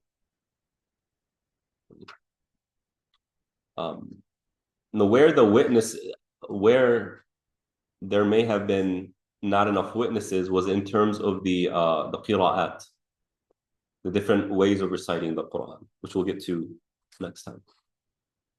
So there's a time they were writing.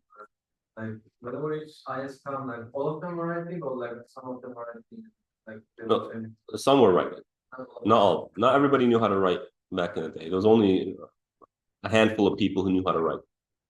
They don't scribe like that at the same time, right? No. So there's probably one person writing, but other people there who were just witnessing it. Yes, what's your name? Yeah, Yara? was there a specific reason that the end is different? I think that's a great question. It's the order of revelation is clear. It has to do with incidents, events. We don't experience those events. So the order is different so that it engages us, right? When you actually look into the order, so Suyuti, rahimahullah, really dives into this question. What you'll find is that the order of the Quran as we have it today is more in line with the way we experience life. We're not experiencing the same events. We're all experiencing different events. And therefore, it just, the flow of the Quran as is more relevant to our reality than it is to their reality. That makes sense. And that was the flow that Prophet Muhammad gave to the scribes, right? Like when he was, You mean? like when Prophet Muhammad was telling the scribes, like, okay, pick the surah here with that, like that's the order that we see in the Quran. Yes. Oh. Mhm. Yes. So once again, when he would have one of his scribes write verses, he would tell them where in the Quran it is to be put. Other questions?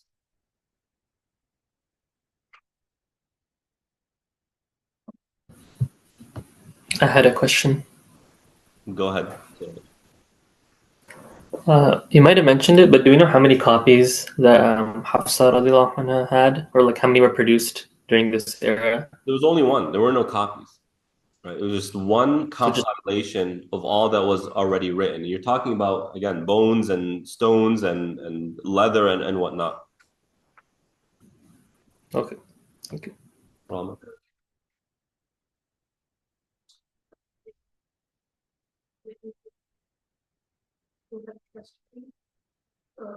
No, we don't have a chain of narrators when it comes to hadith, when it comes to Quran. What we have are the people who were there and they compile it together.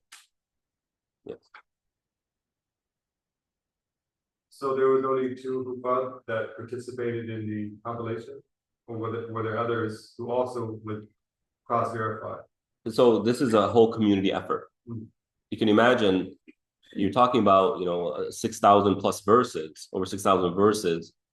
It's not a few people who witnessed all of those verses. So you're talking about probably everybody in the Medinan population had witnessed at least one time where the Prophet received revelation and now was telling the scribe to write it. So each verse is probably going to have different witnesses. I'm sure some people witnessed over many verses and maybe some witnessed over one or two, but you're probably talking about everyone in the community who was there with the Prophet ﷺ had an opportunity to witness.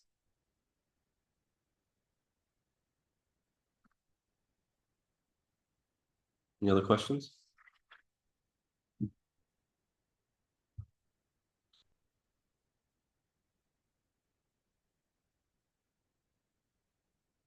Okay, so for your reflection homework today, for this week,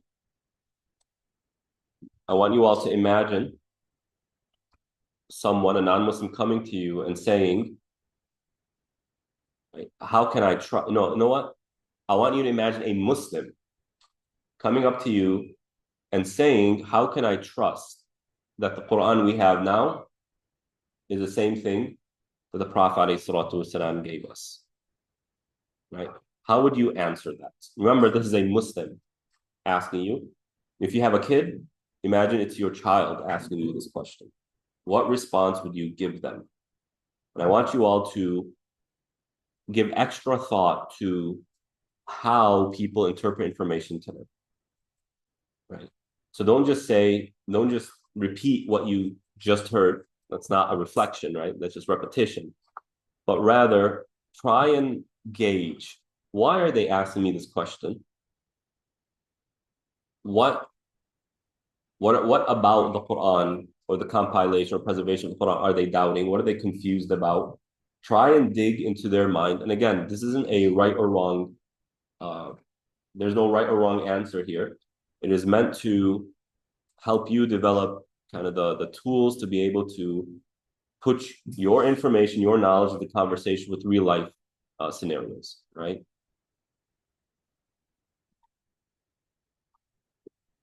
جزاكم الله خير, everyone.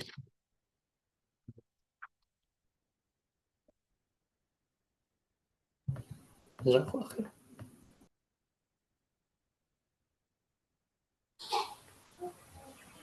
جزاكم الله خير. السلام عليكم. وعليكم السلام ورحمة الله. Are we going to start phase two, right? Hmm? Are we going to start phase two of transfer? In this class? Yeah. The second semester. Yeah. First semester is this book, or most of it, and then second semester we have durus from the Quran. Oh, it's tafsir and grammar and practicing your Arabic and whatnot. You look uninterested in the.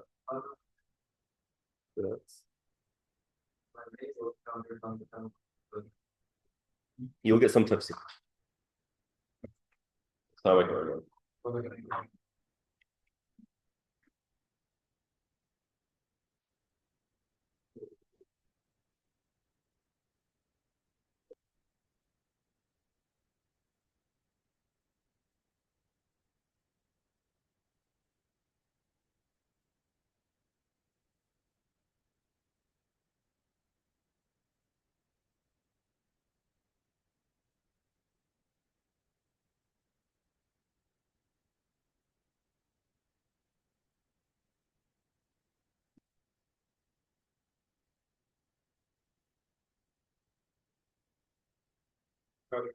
Yeah. Okay. Fine, y'all.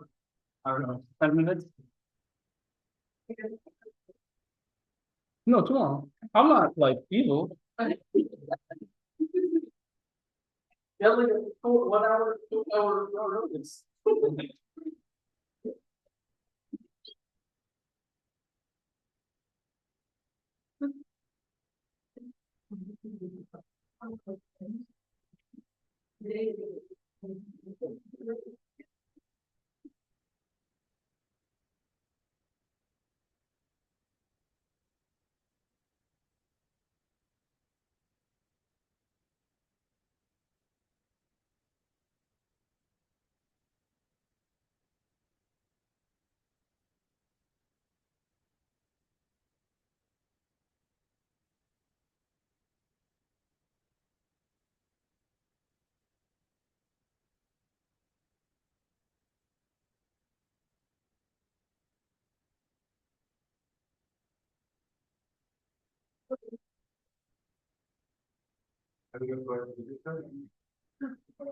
Not yet. I think we'll finish chapter 3 in the book first.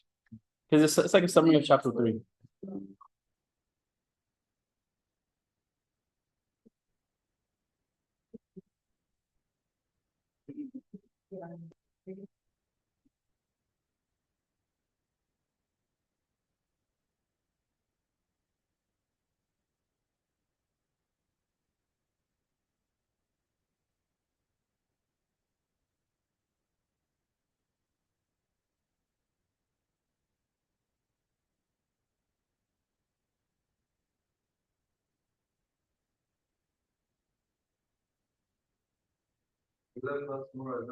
Mm-hmm.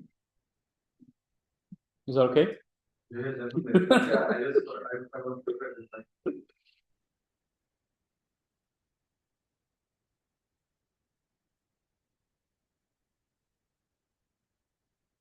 we gonna watch the video that you were talking about? We'll do it once we finish chapter 3.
Alrighty.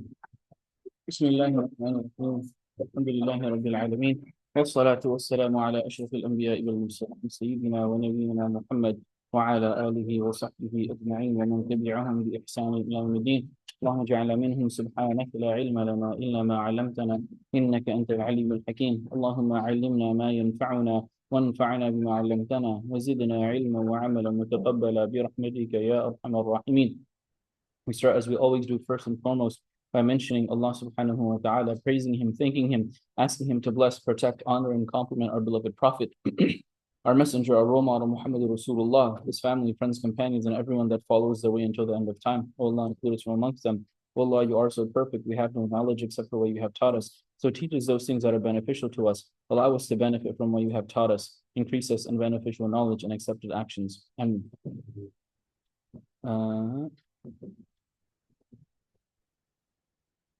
alrighty, so I figured most of you didn't bring your ulum and hadith books, which is totally fine, no problem at all.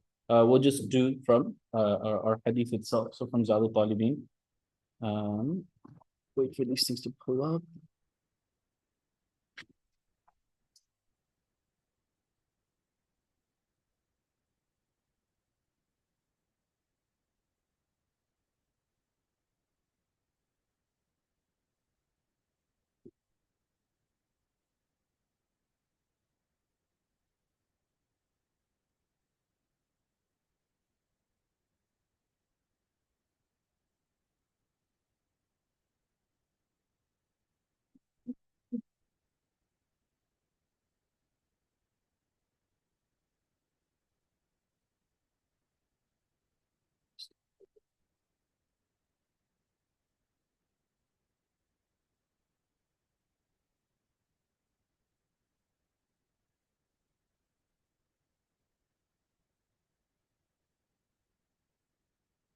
Here, on here.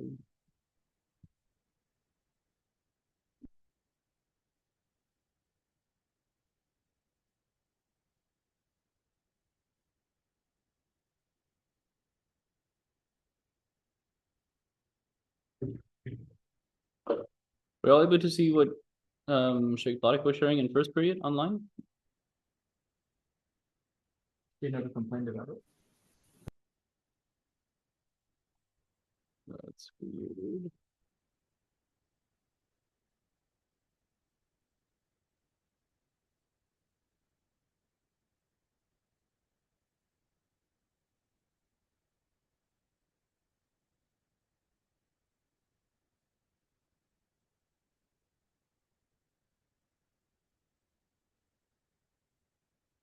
There we go.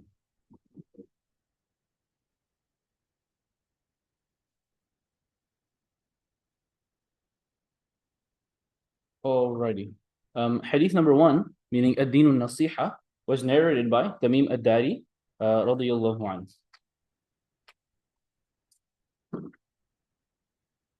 And just as a reminder for the hadith, I want you to know memorize the Arabic of the hadith, know the English of the hadith, know the commentary and language breakdown that we've done. And also, as we said, the companion who narrated it, as well as some other details. Meaning, I will ask you on future quizzes and the like, who narrated the hadith, Ad-Din al-Nasiha, who narrated the hadith, Innama al-a'malu bin-niyat. I will not ask you, was it narrated in Bukhari or Muslim or Tirmidhi, and the like. Yeah. Ad-Din al-Nasiha is the one that's narrated by the. Yes. Oh. Remember, the Innama al-a'malu bin-niyat, consider that hadith 0. And then everything from Ad-Din al-Nasiha is numbered now, 1, 2, 3, 4.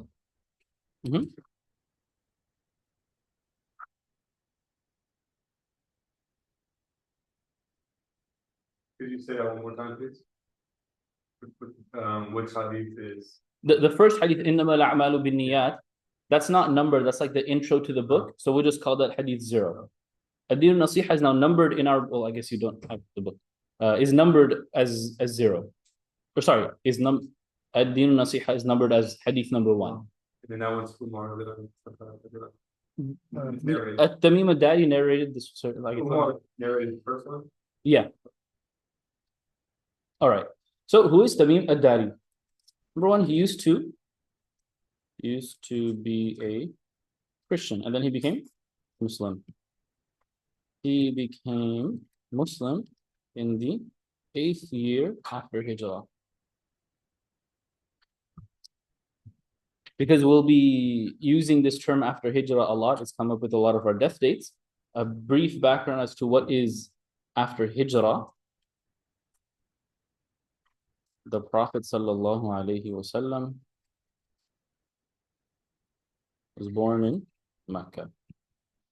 He lived there for 54 years. When he was 40 years old, sallallahu alaihi wasallam, he got revelation. So he preached for 13 years. 40 plus 13 is 53. Then he moved to Al-Madinah and lived there for 10, 11 years. In essence, exactly 10 years, pretty much. And the year he moved to Medina is year 1 after Hijrah. So he passes away in year 11 after Hijrah. So he lived there for 10 years, 10 complete years.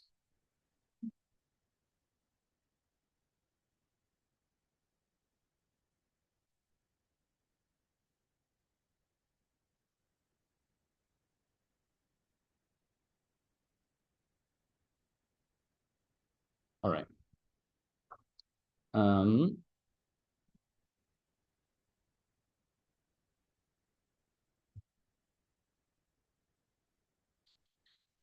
Some interesting things about him. He used to recite the entire Quran in 1 rak'ah at night.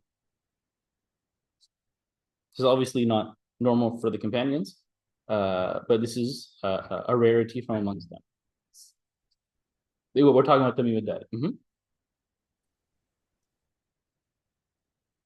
How long did that take?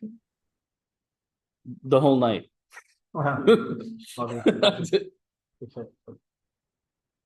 When you do things like this, there is a level of barakah, of blessing, an increase in goodness that Allah subhanahu wa ta'ala puts that cannot really be, measured.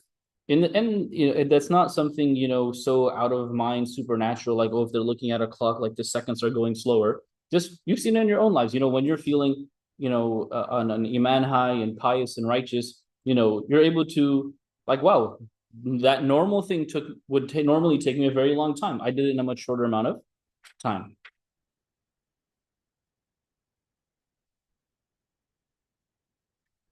One night, because he has a habit of reciting the Quran every night, one night he slept through the entire night and didn't pray.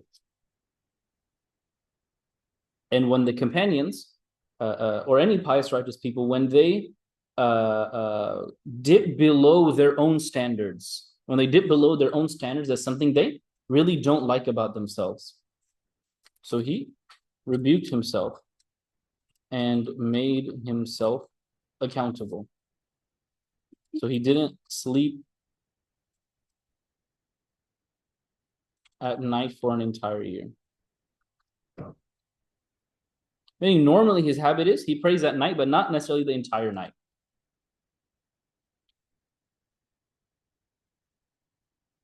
But now this time, because he skipped on something that should have been a part and parcel of his, daily habit, then he had to hold himself accountable. Sheikh, I have a quick question. Yeah.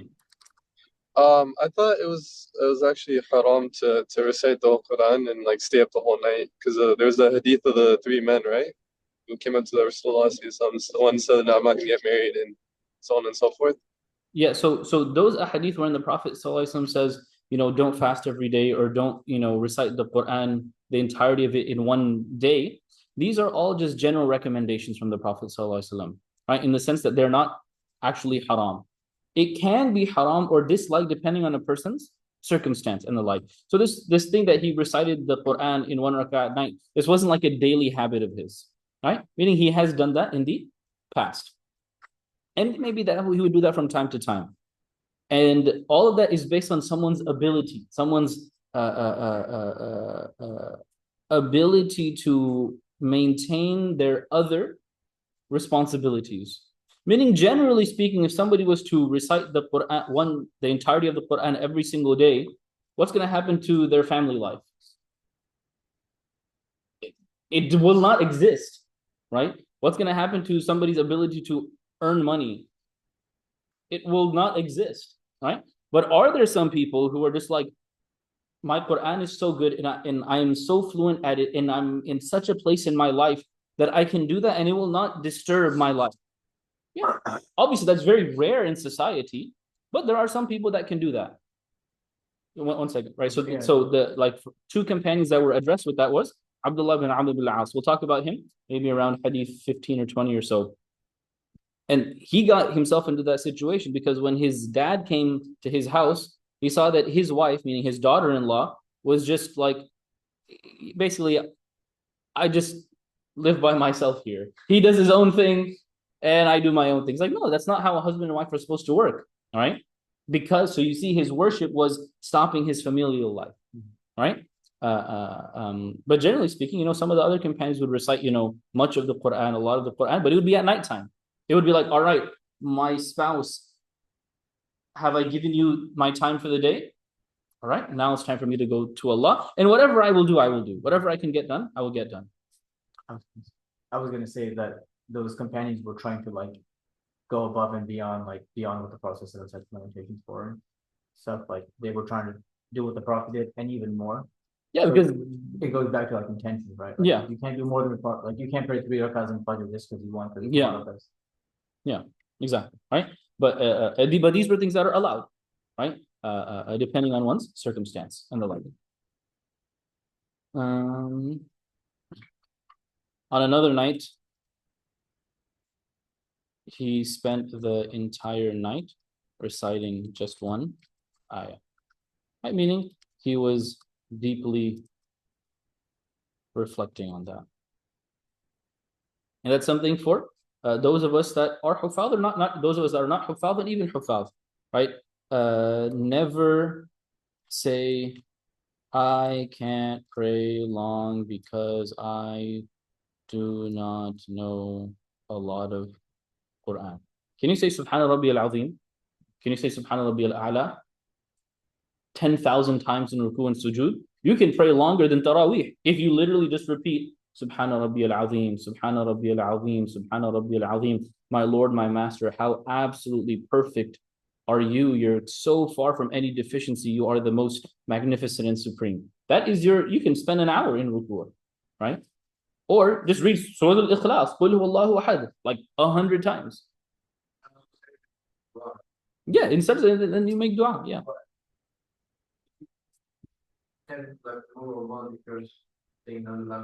Yeah, if it's not in Arabic, then just think it in your head. Just think it in your head. All right. Once when he migrated to Medina in the year 8, so he migrated to Medina in 8 after Hijrah, and then he lived there. So he was from Mecca? No, he was from I believe Yemen. Originally from Yemen. Yeah. So does that mean he probably accepted Islam sometime around year 8? It depends. Some companions we know for sure they accepted Islam before doing Hijrah. Like Abu Hurairah was definitely a Muslim like beforehand. His entire tribe was Muslim from the time of Mecca. But the Prophet said, stay there until I tell you. Him, we don't necessarily know about him and his tribe. But that's impressive if he was like, because the Prophet passed away 11, says only 3 years he got to the Prophet and he was already like on that level. Yeah. Mm-hmm. After the Prophet ﷺ passed away, he moved to Levant, what we call Sham. Sham does not equal Syria. Sham equals Syria, Palestine, some of Iraq, some of Lebanon, some of Jordan.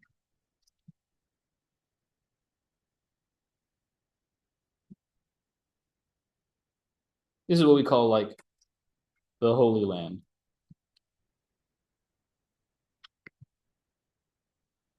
He, meaning Tamim al-Dari, was probably one of the first people to light candles, lanterns in masajid.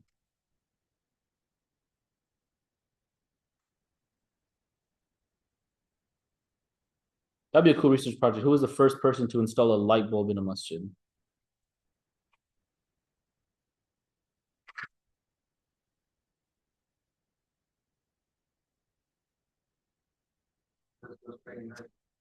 Yeah. Lastly, he is most famous for his story wherein he says he encounters Dajjal. So he narrated around 18 ahadith. 2 are in Sahih Muslim. And so that is the story about Dajjal and this one about Nasiha.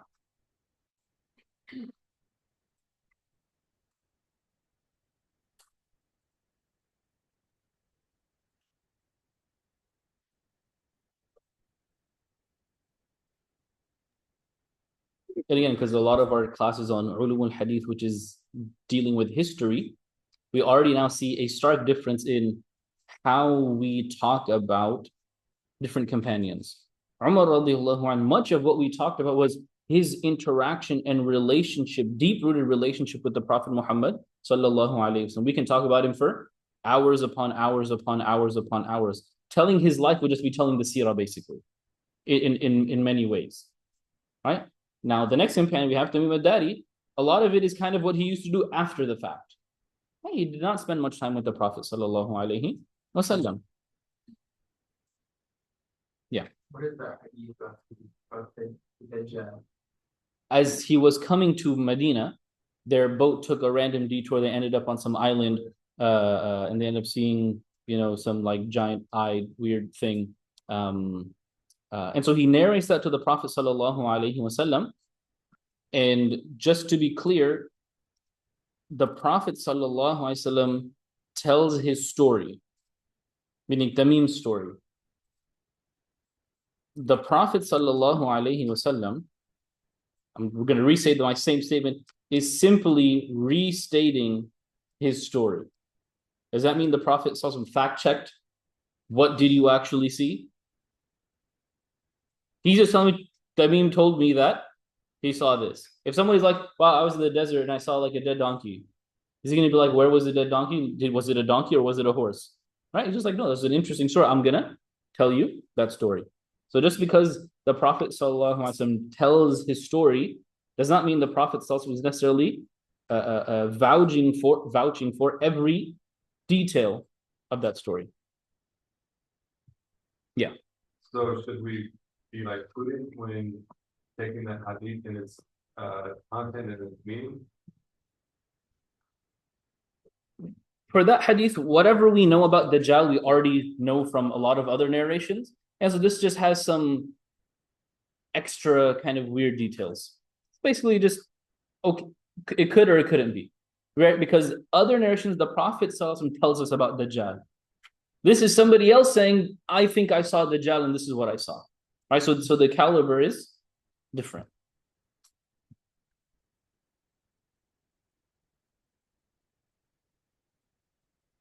Alrighty.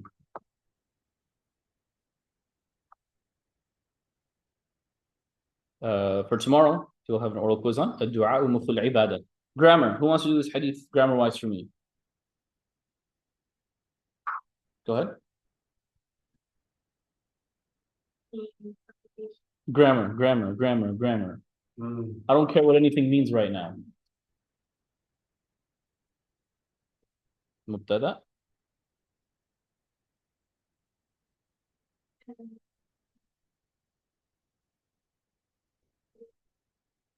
Mhm. Mhm. If I have a mudaf and a mudaf ilay, and my mubtada is already taken, what does this have to be?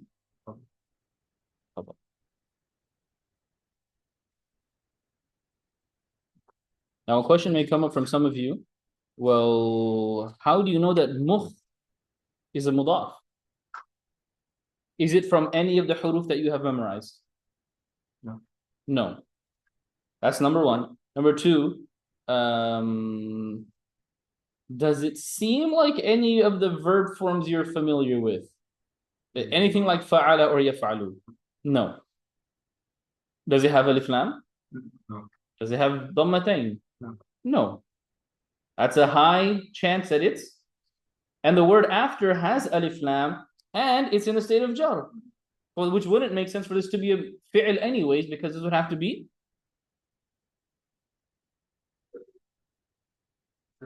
mansub, because it's maf'ul bihi, the object of the verb, right? So if I see these two things where no alif lam, no tanween, often alif lam, and definitely majroor, this is 99% a mudaf. So as a tip, as you continue to grow in your Arabic skills, in English, you kind of just read one word at a time, right? The only time you kind of go back is like, wait, should I pause there because I think there should be a comma or not? In Arabic, every few, you kind of have to slightly read like a word or two ahead because you need to know how to connect words as you're reading.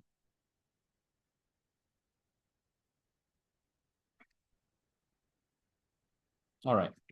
As always, we're going to do grammar, which we just did. We're going to do linguistics, meanings, and then the companion. So first, when it comes to linguistics, dua. What are my root letters?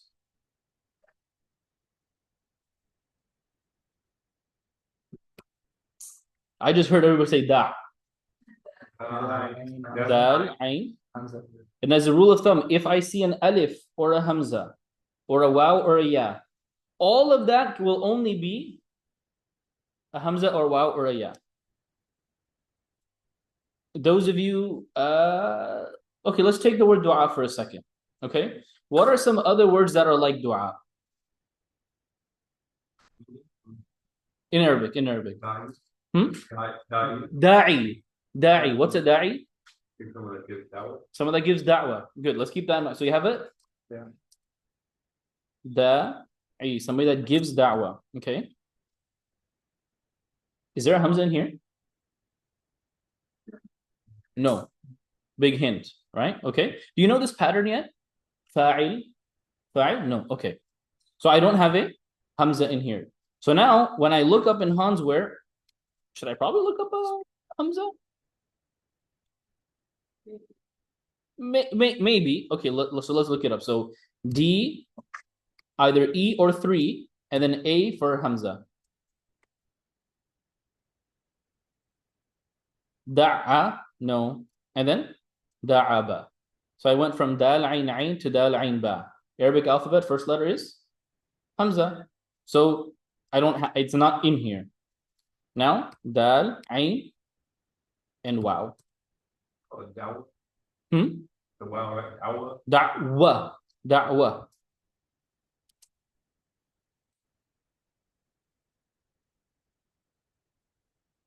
So I don't see a hamza here or here. Da'a yad'u. So both waw and ya are here because it's, so my verb is da'a yad'u. Da'a yad'u. Yad'u yad'uani yad'una. Tad'u tad'uani yad'ana. Okay? To call, to summon, to send for, a lot of it has to do with calling. Okay? So da'awa or da'aya. To call. To call. Yeah. So you're saying that it's either root word? the. I mean, normally it'll be one. In this case, it could either be a wow or a ya.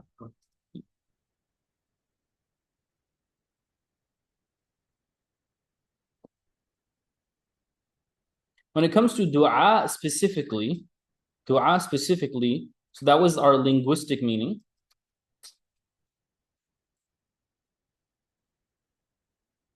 Technically,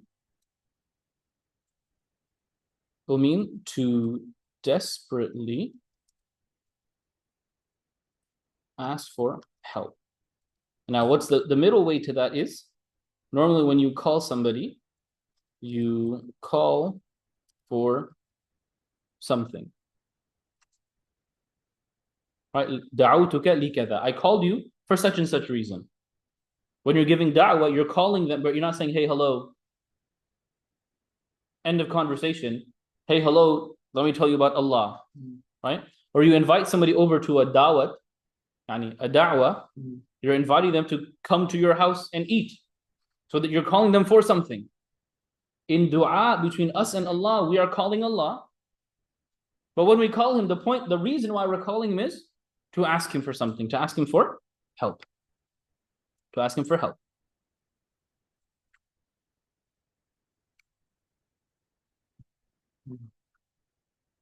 Next we get to mukh.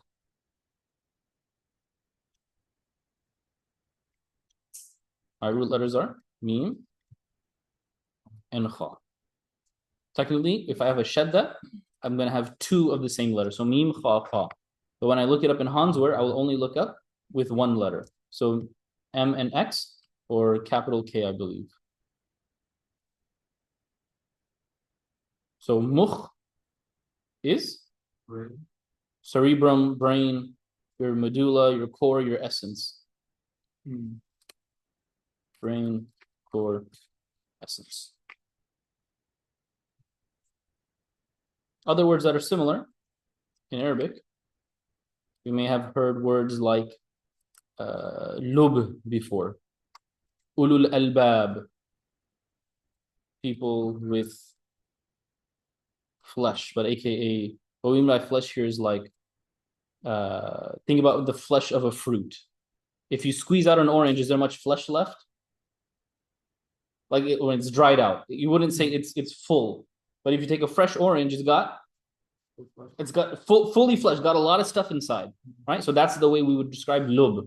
So if you're a person with lub, you got a lot of brain juice, basically. That's a good term.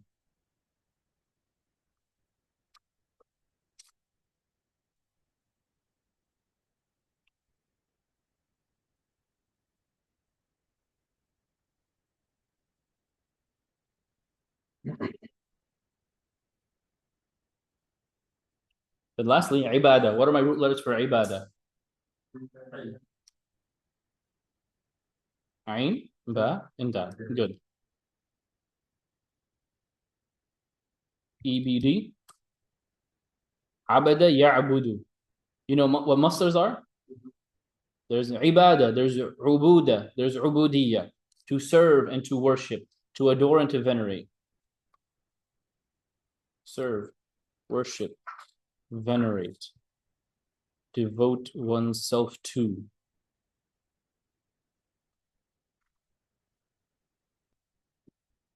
There's that aspect.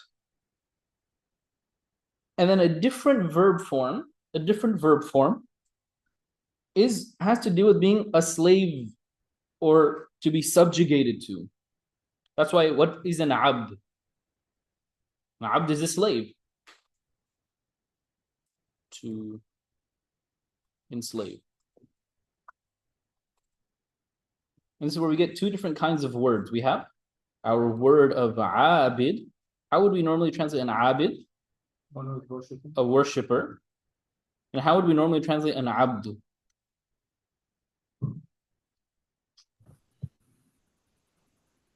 Slave. Was there a question online, Siraj? Oh no, I just said slave. Okay. Now, in one way, these overlap because a slave in a normal circumstance, Also, whenever we talk about slavery in Islam, like take Western, European, American slavery and just throw it out.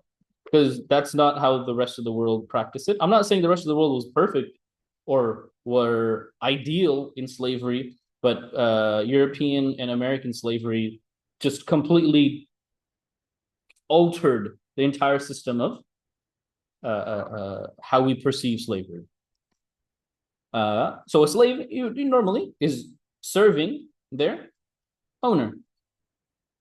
And they are their slaves, so they are subject to what the owner says. Normally, when we talk about worship, though, we limit worship to I am doing XYZ act of worship. But you see how when I do that, I'm only manifesting one side of the verb of abada ya'budu. I'm not manifesting the other side of being a slave to Allah. So if I really want to be both an abid and an abd, I worship Allah, but at the same time in every second and aspect of my life. Right? And again, because we're really not comfortable with these examples due to our recent history, but let's say a slave was like, you know what? I want to cut my hair. I want to, get a tattoo, or I want to, I don't know, go eat like 17 pizzas. Because do they have access to do whatever they want with their own body? No, because they are owned by somebody else who is going to ask them to do XYZ things, right? And so if that person wants to do something, they would ideally ask, hey, my master, can I do this? Can I travel? Can I leave? Can I do whatever? In that same way, actually more so, because humans don't have full ownership over other humans, but who has full ownership over us? Allah does. So whatever I want to do, I must first ask my master, capital M, meaning my Rabb, meaning Allah. He owns me. I am literally his property, not even his property, I am his creation. If I neglect something about myself, I have infringed on my duties to him.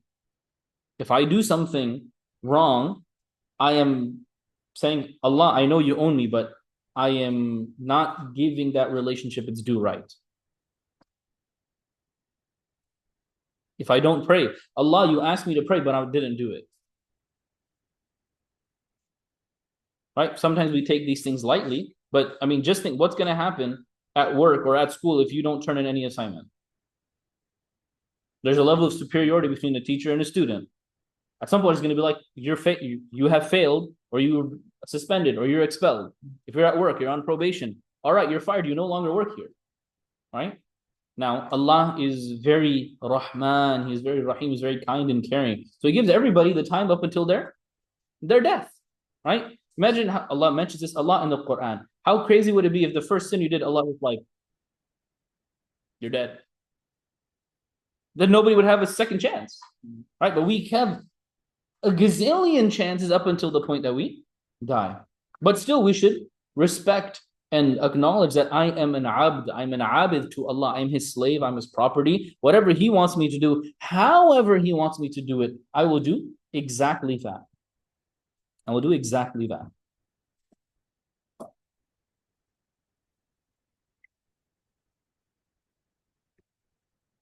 Now, there's a very beautiful ayah that kind of captures all sides of this.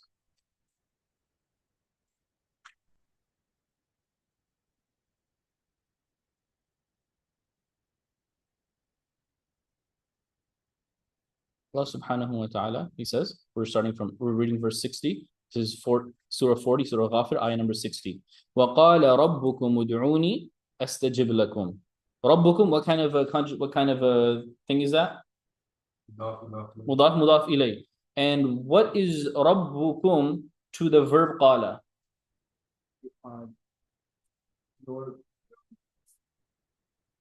Great. You keep translating. Fa'il, Translating is great. But first, you have to fa'ilun. is the fa'il. Is the fa'il. You didn't say anything wrong, but we need to get into the mindset of grammar because sometimes people are too. Right now is easy, but when you have very complicated sentences, like, oh, let me just translate. First, you need to think, wait, what's my mubtada? What's my khabar? What's my mudaf? What's my mudaf ilayh? What's my fi'il? My fa'il? My maf'ul bihi? And then you go forward. And plus, in this case, you know what the words mean. Sometimes you read a sentence where you don't know what the verb means, you don't know what the ism means, right? So first we want to look at grammar. So good, it's the fa'il. So your Lord said, Ud'uni, you haven't covered this in sarf, but this is as what we would call it. What? Have you covered that? It's a command verb, right? Meaning you have fi'il madi is sat, yes? Mudari is sitting. The command is sit. So we have the verb da'a, yani huwa da'a, he made du'a. We have the verb yad'u. Let me move this up a little bit. Yad'u, he is asking. And then we have ud'u. Ask, call. I'm telling you to do it. Ud'uni, this is the verb ud'u is all of you make dua. Ni is the maf'ul bihi, the object of the verb. Do dua, all of you, to me, meaning Allah. Astajib lakum, I will respond to you. Astajib, okay, so let's say you have يفعل يفعلان يفعلون تفعل تفعلان يفعلنا تفعل تفعلان تفعلون تفعلين تفعلان تفعلنا أفعل نفعل أفعل. Just kind of summarize that. Normally a mudari, a verb would end in a dhamma or a una, ina, whatever. But this is the, what letter does it start with? Alif, which means what? Which person is it? أفعل أنا. Normal that أفعل أركب أذهب. Right? So normally that would end in a dhamma. We'll get to this, I think this week. This has a sukun on it. Just like isms have raf, nasab and jar, verbs have raf, nasab and jazm. This means in this relationship, you make dua to me, I will, as a consequence, respond to you. It's a conditional statement. You stand up, I will stand up. It's a conditional sentence. You put your hand out to shake mine, I will shake your hand back. Everybody know how conditionals work? If you study hard, you will probably do well. I had to put the probably, but you know, you get the point, right? Astajib lakum, I will respond to you.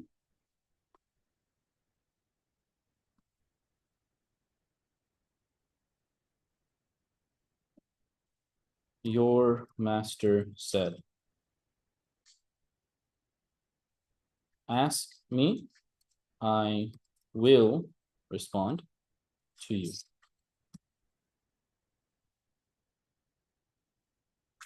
What command did Allah give us?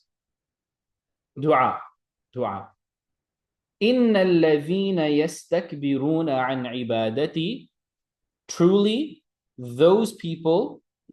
What are my root letters of yastakbiruna? Always cut off from the front and the end until you get to the middle. Kaf, ba, and ra. What are other words that sound like that? Kibr. What's kibr? Pride, arrogance. We say Allahu Akbar. Allah is the greatest, right? Kibr is to be arrogant when somebody thinks they are the best, right? So those people who think they're too great, an ibadati, to do my worship, my ibadah, to enslave themselves to me, sayadkhuluna jahannama dakhil. Do you learn the scene yet? Scene is just how you indicate future. Dakhala yadkhulu, yadkhulani, yadkhuluna. They will soon enter, maf'ul bihi, jahannam, dakhilin, humiliated. Allah, He commanded us, make dua to me. wouldn't you then think those people who are too arrogant to make dua to me? Isn't that the logical counterpart? If you make dua to me, I will respond. If you don't make dua to me, then you'll go to hell. But what did Allah say as the opposite? If you don't worship me, what does that mean about dua and ibadah? They're one and the same. They're very similar. They overlap. He used them synonymously. He used them interchangeably. I will respond to you. Those people who think they are too good to worship me will soon enter hell humiliated. All right, so we are looking at the difference between ask me and worship me. Allah is basically using ask as worship here. They are very similar. Now, in different narrations, the Prophet ﷺ said the hadith first and then read this ayah, or in some narrations, he read the ayah first and then said this. So what did he say? Ad-du'a'u mukhul ibadah. Supplication is the essence, the core, the foundation, the basis of worship. Worship. Now, you see how that's a perfect explanation of this ayah put together. That's exactly what he's explaining. That if you want to look at the most pure, the most wholesome act of worship, it will be dua. The most pure, wholesome, complete act of worship is dua. But how? Because worship we talked about serving, venerating, honoring, and then being enslaved to. But dua is asking. So how is dua worship? Because in dua, do I put myself below the one I ask? And I put them above me. Is that not respecting and venerating? I ask them because I cannot do XYZ, nor, and in some sense, nor am I allowed to really. When I come to Allah and I say, oh Allah, forgive me. I am below, Allah, you are above. And I'm asking you to forgive me because I cannot do X, Y, and Z. In this case, forgiving myself. Nor am I Allah, can I just be like, all right, I'm forgiven. I do not have that right or authority, right? When I ask Allah, Allah, guide me. Allah, you have something that I do not have, guidance. And I can only get it from you, I cannot get it from myself. I cannot guide myself, nor do I have the ability to guide myself. So I'm coming to you. And in the same way, right, like if you can imagine, a human slave would be like, hey, can I have the day off? It's really, they cannot just go and take a day off because they are essentially like an employee to their owner, right? And so there's this asking involved in the superiority and hierarchy that is there. And so in that concept of dua, I am coming humbly, submissively, subserviently to Allah. And within that, Allah, He said, قَالَ رَبُّكُمْ. A Rabb is normally translate Lord or Master. Rabb has 5 parts. He's the Malik, the owner. He's the Sayyid, authority.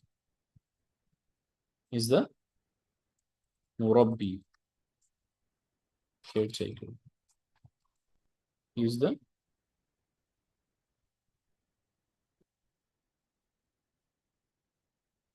Muqim,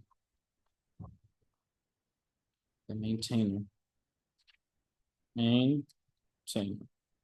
He's the Mun'im, gift giver.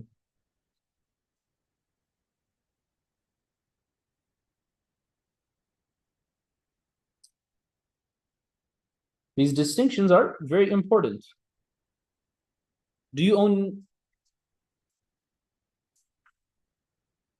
you all have phones, right? And you are its owner, right? Are you allowed to use your phone to send like death threats to people? Look, it's my phone. I can do whatever I want with it. What will the police do? Beating on your door. Yeah, they're going to bang on your door and say, you do not have the authority to do so. So the police have authority, but do they own your phone? You live in a community where there's an HOA. Can you paint your house red? HOA will flip out. Like, I own the house. Okay, great. But you don't have, where did all this stuff go? But you do not have the authority to do so. The government has authority. They can tell you what you can and can't do, although they don't own the stuff you own. Allah is both. I own you, and I can tell you exactly what you can and can't do. But then he's the murabbi versus the muqim. Murabbi, you can imagine, is the one that, takes care of you, allows you to grow, allows you to, understand and to eat and to speak, where you're developing and you yourself are growing piece by piece. But for you to have an environment in which you can learn, breathe, see, eat, do you need sunlight? So Allah, He maintains the sun. But you need the sun and the moon so that there's day and night. He maintains that. You need food to eat. That's doing tarbiyah of you. But you need rain and earth for plants to grow from which you eat. So muqim is the one that handles everything other than you to take care of you. And then lastly, mun'im, he's the one that gives you gifts. Because even that very breath that you just took right now, did you have a contract with Allah? Allah, I deserve this many breaths. Allah, I deserve this many blinks. Allah, I deserve this many drops of fluid in my eyes that keep my eyes from drying out. Let alone food, let alone the hair that you have or the skin that you have. And we're not even talking about like love and family and like having parents and having like a good meal. I'm just talking about you have skin. Did you do anything to be like, Allah, you know what? I prayed Fajr this morning. Please let me, so I should have skin for 3 days. Well, you didn't pray until you're like 5 years old. What about the skin your first 5 years? So everything I had is a gift from Him. He says, I am your Rabb, I'm your Lord and Master. I did all of this for you. And so you come and ask me to give you more. You need to ask me for more. Because if Allah did all of this, and then I think somebody else can give me this, what have I just done to His Rabbness? Discredited. That's basically shirk. Allah, yeah, I know you created the whole world and gave me life and allowed me to breathe. But this person pays my paycheck. Allah's like, who gave him his paycheck? Who let this guy live? It was me. So how dare you ask somebody else? When you ask somebody else, you're basically saying, Allah, you're not really my Rabb anymore. So when I make dua,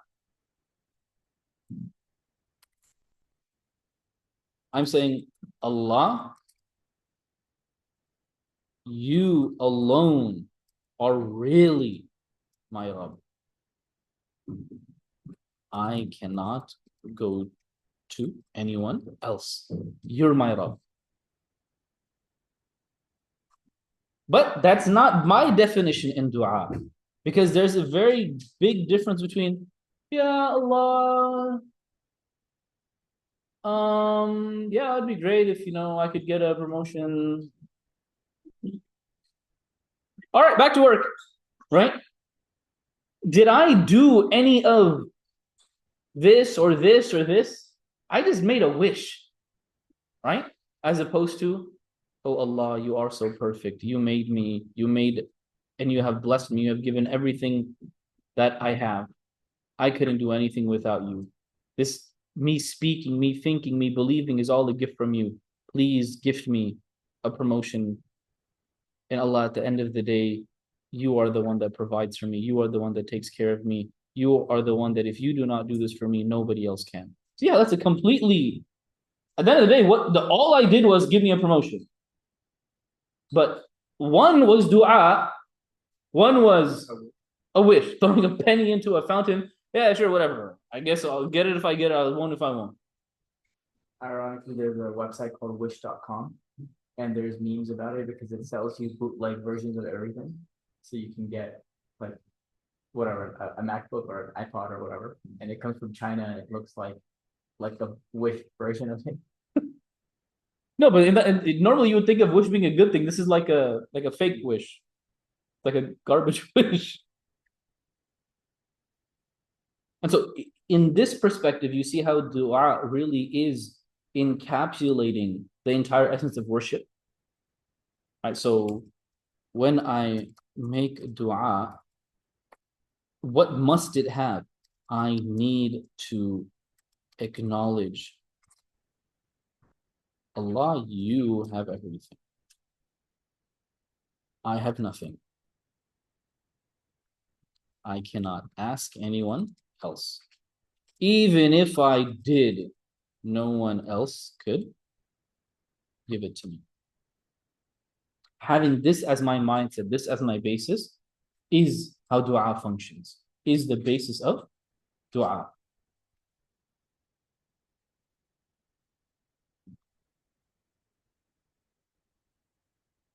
Now, as we continue, normally think about dua as asking. And no doubt that's true. But sometimes, we've more been focusing on one's state and relationship in dua.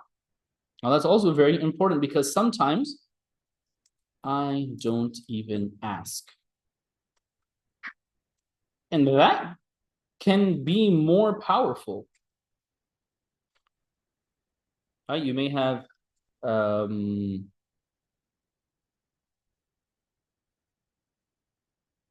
maybe there's a young child who, I don't know, like got hurt or something, and they don't even ask you, help me, or I'm hurt. They just look at you, or they just say, I'm hurt, right? And they're there and they're crying. They don't say, please help me. They're just telling you, this is the situation that I'm in. I am hurt, I am crying. Do they need to really ask? No. So I want a very beautiful ayah. A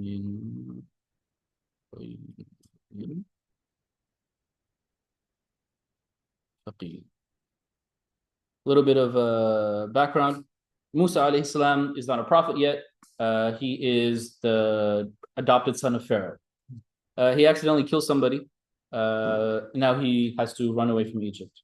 He runs away from Egypt. He goes to a place called Madian, which is in Arabia.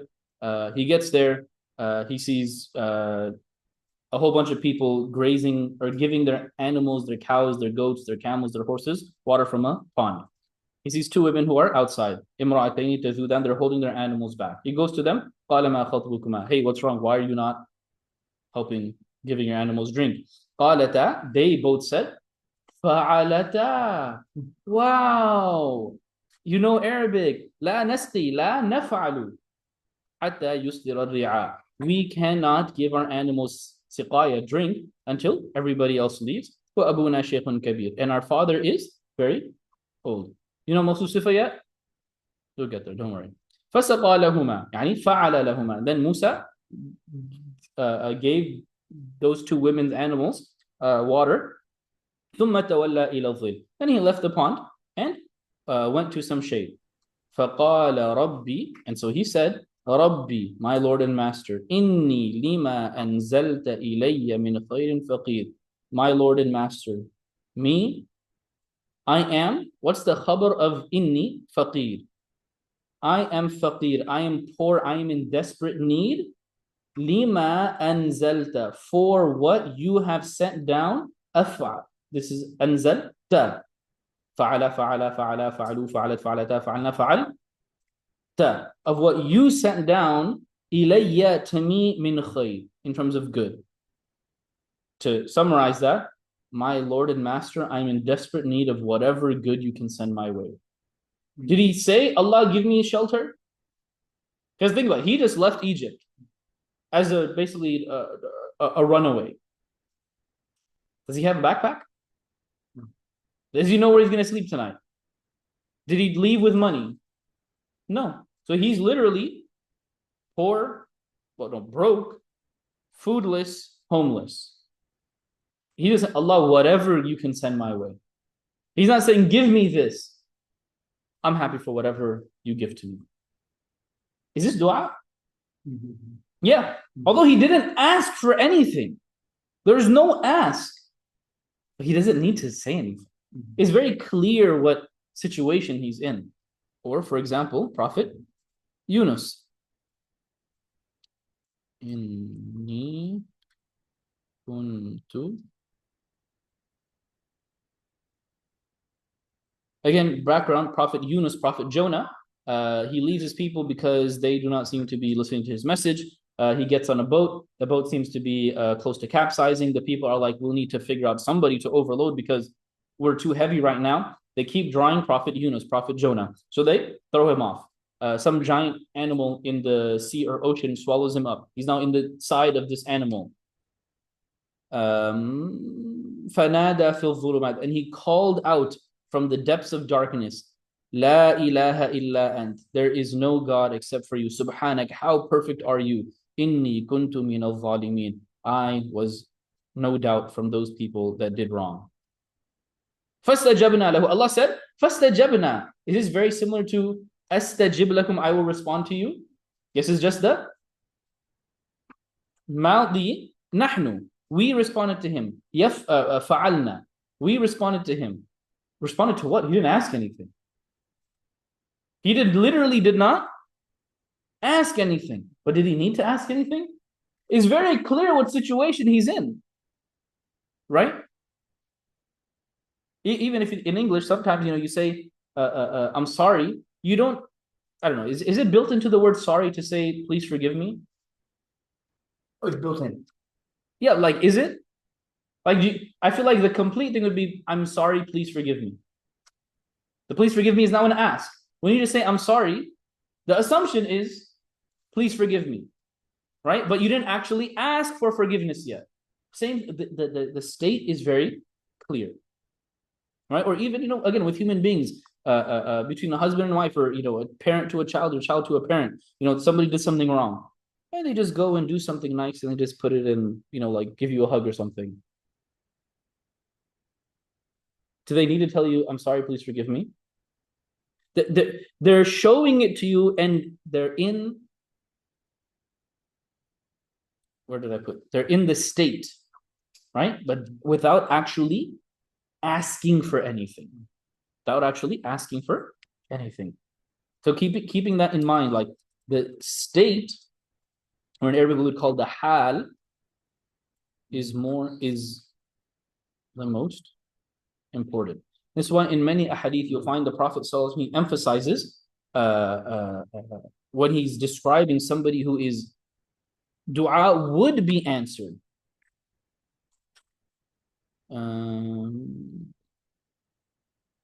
يَمُدُّ يَدَيْهِ إِلَى السَّمَاءِ.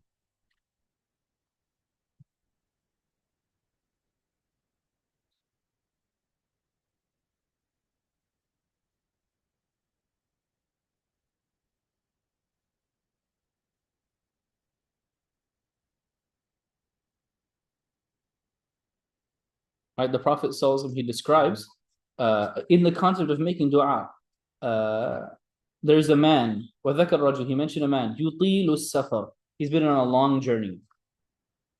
What is your physical state when you've been on a long journey? You're tired, you're distressed, أَشْعَثْ أَغْبَرْ, covered in dirt, your hair is just like crazy. يَمُدُّ يَدَيْهِ إِلَى السَّمَاءِ, and he's raising his hands up into the sky. Ya Rabbi, my Lord, my Lord. He didn't ask for anything yet. But it's this view, this description, like, wow, that person is in desperate need. That should be invoked. when it comes to making dua. Now so now that leads us to now our etiquettes. Yeah. Isn't that hadith end with the dua not being answered? Yes. But it's because everything else was wrong. Okay. Right?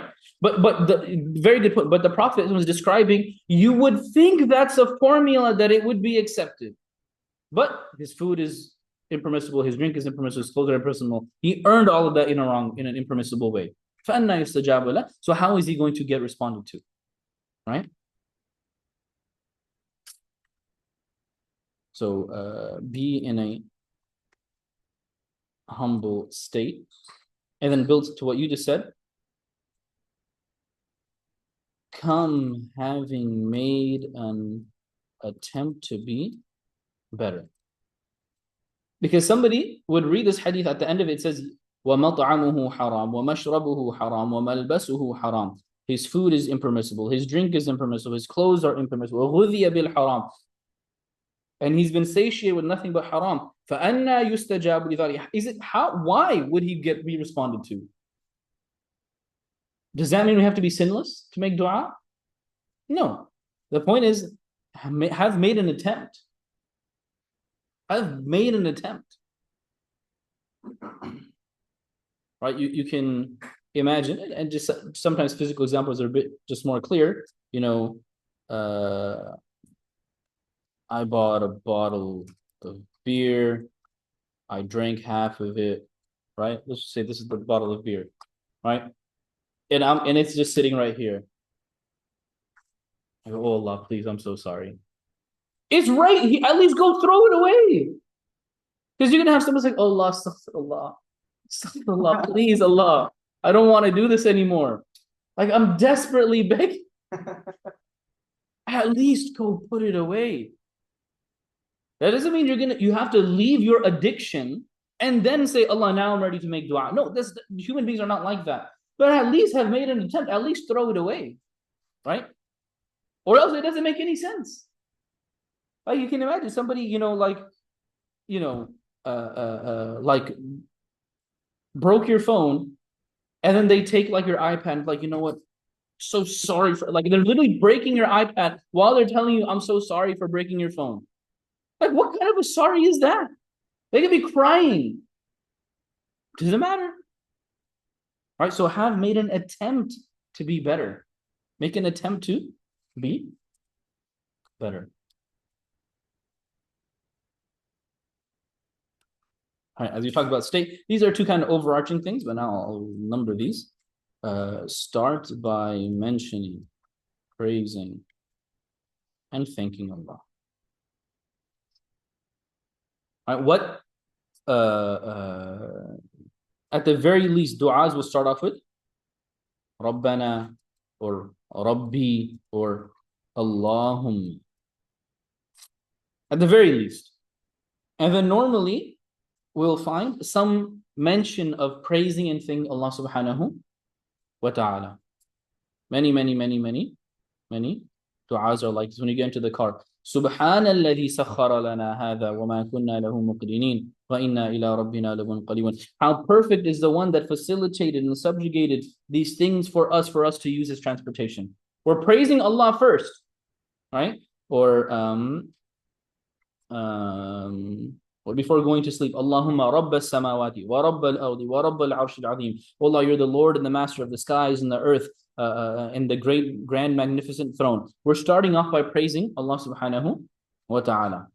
And praise Him and thank Him and mention, all of His great qualities, because now that's putting Him into His position in my mind as being my Lord and my God and my master. And it also puts me in my position. Allah, you're so great. I can't do any of this.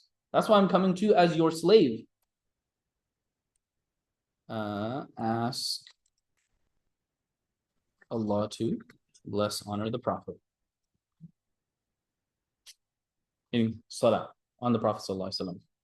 Allahumma salli ala Muhammad. Allahumma barik ala Muhammad.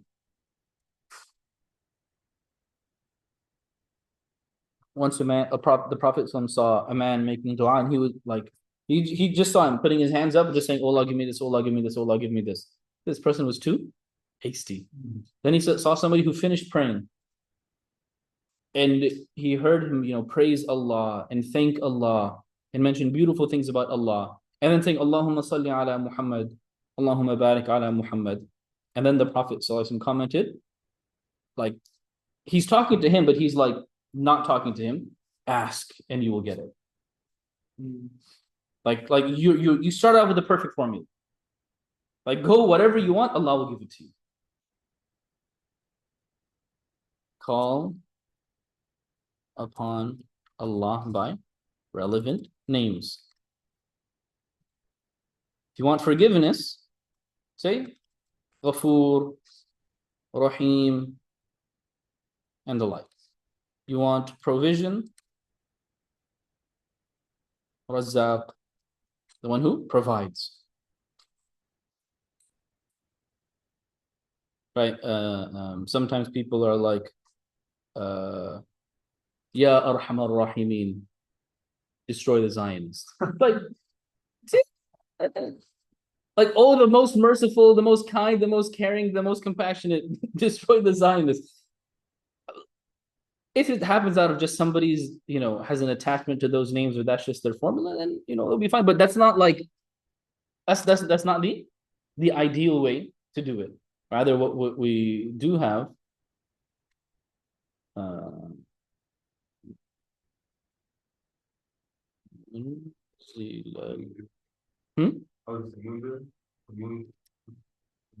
Munzil al-Kitab. Munzil would not be for Allah necessarily. There's two of these that come up. Allahumma munzil al-kitab, sari' al-hisab, ihzim al-ahzab, ihzimhum wa zalzilhum. Oh Allah, you're the one that sent down the book. Sari' al-hisab, you're the quickest to account. Ihzim al-ahzab, so just destroy and obliterate the armies that are against us. Ihzimhum wa zalzimhum. Oh Allah, destroy them, defeat them, and violently shake them up. There's one more.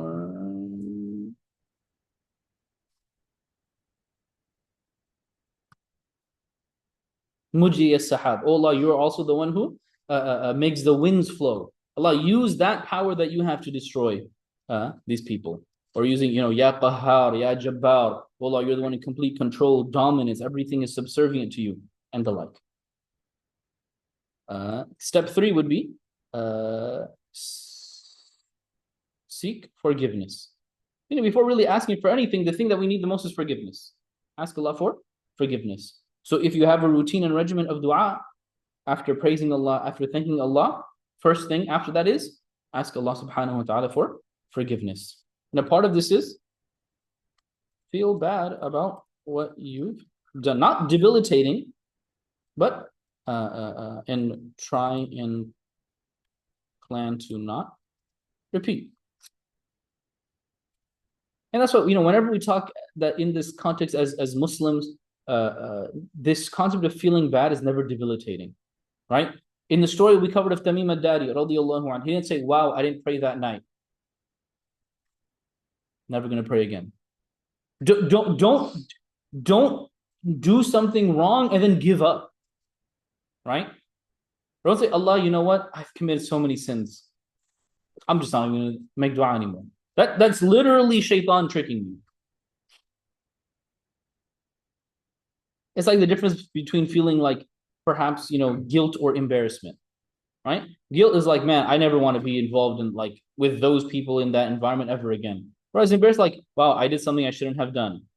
Let's hope I never do that again, right? Where one is, I'm completely ignoring that versus I'm completely ignoring that one thing that I messed up. Some sub-etiquettes. Actually, no, we'll get to those later. Be certain that Allah will respond. A part of this is know that Allah can give it to you. Part of this is don't be wishy-washy if you want. The Prophet ﷺ explicitly said, don't say, oh Allah, please forgive me in shitta if you want. Say, oh Allah, forgive me, period. Also, please do not say inshallah when making dua. Say Ameen. What does Ameen mean? Great question. Oh Allah, respond to this prayer.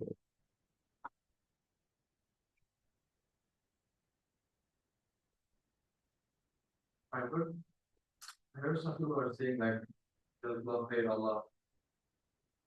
Wait, what? Jazakallah khair, Allah. Does love hate Allah?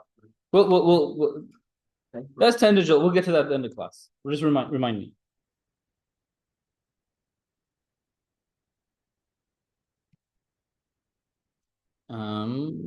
Ideally, face the Qibla, have wudu,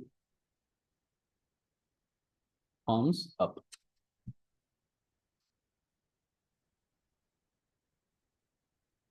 When the Prophet ﷺ would make dua, his normal thing, his hands are together and they're facing up. Normally you would have him maybe in his chest. If it's a bit more severe, it will be like at his like clavicle, at his collarbone. If it's a bit more severe, it will be like at his forehead. If it's really severe, it'll be like this. And then the highest level is then when he turns his hands upside down. He would do that when it came to the rain prayer. Salatul Istisqa. But palms up and like positioned outward. Meaning emoji.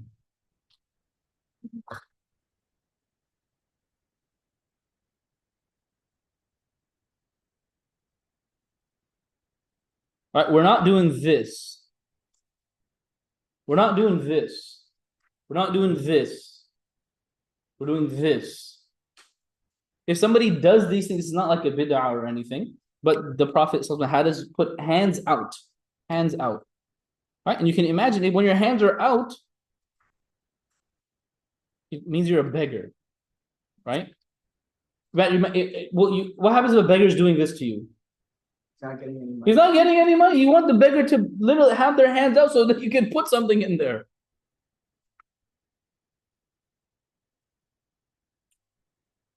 Right? That's why there are narrations wherein the Prophet ﷺ said that Allah gets angry if his slave doesn't ask. And that if a slave puts his hand out asking, Allah is shy to not put something into that person's hands.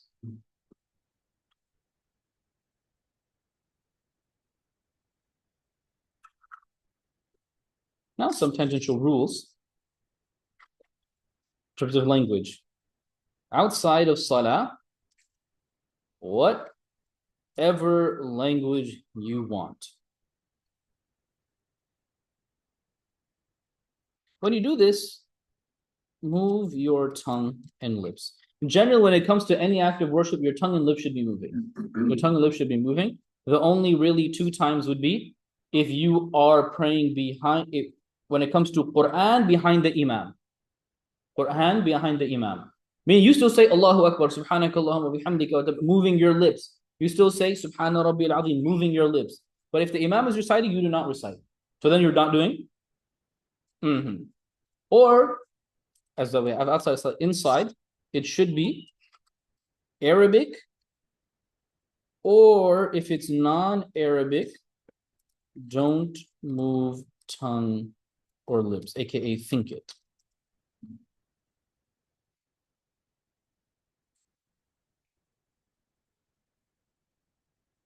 Yeah.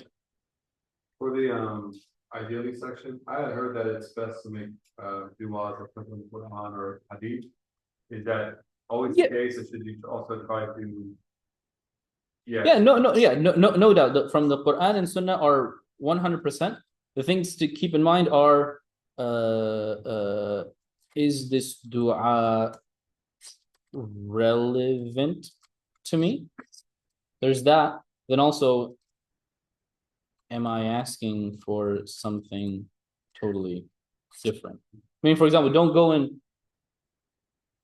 you know, sometimes, you know, people like in, you know, during Ramadan when they're finishing the Quran and stuff, they'll read all of the du'as of the Quran. Some of the du'as of the Quran are, oh Allah, send the people of Mecca a messenger. رَبَّنَا أَنزِلْ عَلَيْنَا مَائِدَةً مِّنَ السَّمَاءِ. Oh Allah, send us the table spread that you sent down the Prophet Jesus. Don't make like that's not relevant, right? Or for example, you know, you're 15, you know, don't be making the dua of Zakaria, Allah, you know, bless me with the child that's pious and righteous. I mean, sure, for the future, but that's more of a dua like, Allah, I'm trying to have a child right now. But no doubt, anything, oh Allah, forgive me, oh Allah, give me ease and Jannah and all of that, by all means, go ahead.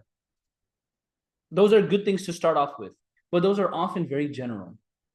That's not a bad thing, but keep in mind that they are general.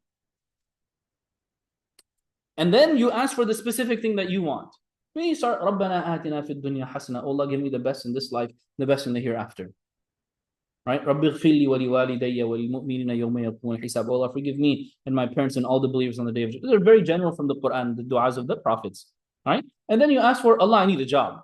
Allah, I need to pass, you know, the Arabic quiz tomorrow. Or I don't know, whenever you have it. Yeah, Muhammad? Sheikh, now that we're mentioning the prayer, the salah as well, Mm-hmm. how is the permissibility? Like I see in our masjid, like when the imam is making dua, some people are not showing interest, or some imams make dua after prayer. What's the permissibility there? What's the Prophet's way? What did he pray after the salah? Sorry, just to be clear, is your question making dua after salah? Right, yeah, right after salah. Okay, we'll get to that shortly. Let me finish some of the other things. Let me write that down. And then, so Dar had a question about. Oh, Jazakallah khairan. I'm not saying I heard. I know. But I'm just writing it down so I don't forget it.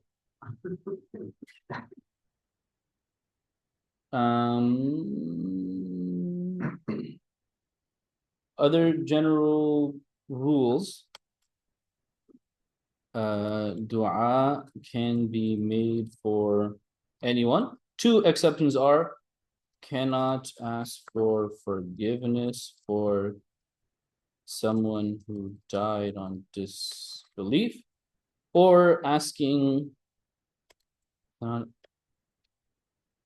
ask for impermissible or absurd. Yeah. What about asking for mercy for someone who died on disbelief, like a lesser punishment or something like that? Some scholars, like very few, like hinted at that, but the vast majority don't really open up that door. I don't know. They died in this maybe like last month and they get shot.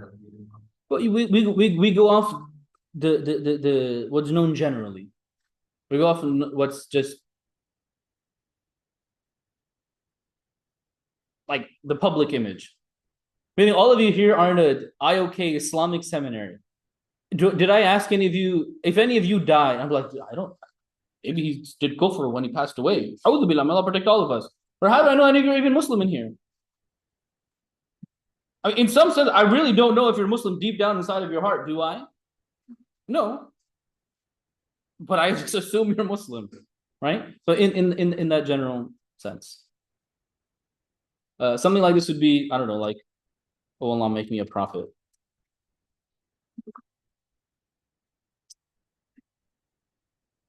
Right? Or like, oh Allah, like destroy everyone. Like literally everyone. Except me. Like what is that? You know? Or, oh Allah, you know, that person, you know, cut me off, you know, burn them alive. You know, something like make it commensurate, you know. In the sense of like do not be unjust, right?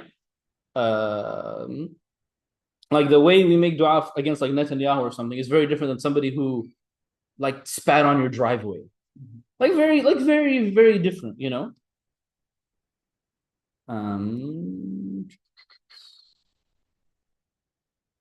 Talk about hands. Some preferred or special times.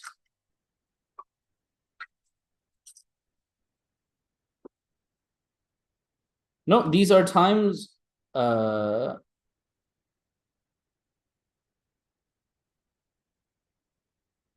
say. I guess I'll say that after. Between adhan and iqama. So try and come early to the masjid so you can hear the adhan, respond to the adhan, and then get the Prophet's intercession, and then make dua between that time. After salah as well. Yeah. What if you make it done at home? Yeah, that was hopefully that will also count. During rain, during travel, between the two khutbas, meaning like the imam sitting. Between, I'll get to that second, between Asr and Maghrib on Friday, last 1/3 of the night, when breaking fast. These are just some, and obviously there are more.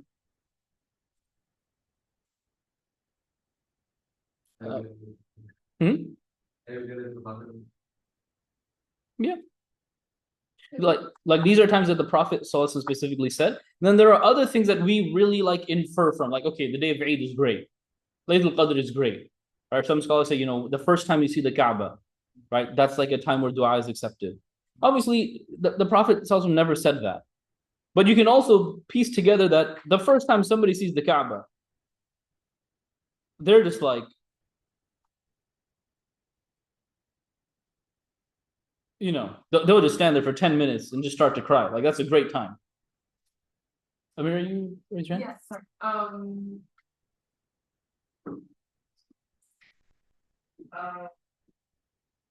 If you don't, let's say you think something to yourself, or you kind of say in your heart, is that still considered dua? Or is that not? It really depends on the scenario, right? Ideally, your lips and tongue should be moving, right? Depending on the circumstance, sometimes it's just so internal, and that can also be great and beautiful. As well, she listen, like after prayer, just that's a time to put your hands up and say something with your mouth. As well, maybe you're in a desperate time of fear, or you're like falling asleep or something. Then if you're not moving your tongue and lips, it's fine. It really depends on intention and state. Yeah, and then also when you're mentioning not moving your tongue and lips when the imam is reciting, that would be like reciting your thoughts. Let's say it's not there. You're not reading what they're reading. Ideal, according to the vast majority of scholars, if the imam is reciting, you're listening. You're listening. You don't recite. Yeah, if the imam is out loud. Yes. The imam is out loud. There's a difference if the imam is silent. There's still a difference. Should you move your tongue and lips or not? But do whatever you all already do. But if the imam is reciting, listen. Good. Any other questions? Some other rules and the like. I know I'm kind of jumping around. Making dua for others. This is totally allowed. You can ask others. That is also totally allowed.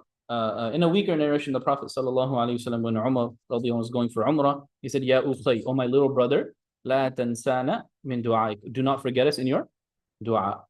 What Siraj, I'll get to in a second. But what you should not do is pray for me, pray for me, pray for me, and never make dua for yourself.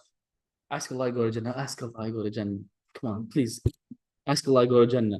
And then you ask me, did you ask Allah that you want to go to Jannah? No. I'm pious. Well, make dua that you become pious. Yeah. If you make dua for someone else, no saying to make dua for us, right? Yeah. Yeah, the Prophet said if you are making dua, angels will say Ameen for you as well. So that's why one of the best du'as, it's much later in Salat Talibin, but some of the best du'as that are made are for other people. For other people. Yeah, Siraj? If you finish leading salah, is there any preference over reading your du'as out loud or reading it silently, so everyone else can follow you? We'll get to that here in dua after salah. Okay, inshallah. Okay. Yeah.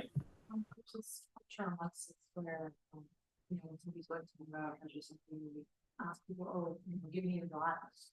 I heard recently that that's not something that we should be doing. Is that the truth in that? Or- Yes and no. Like, in theory, that's very nice and it's very good.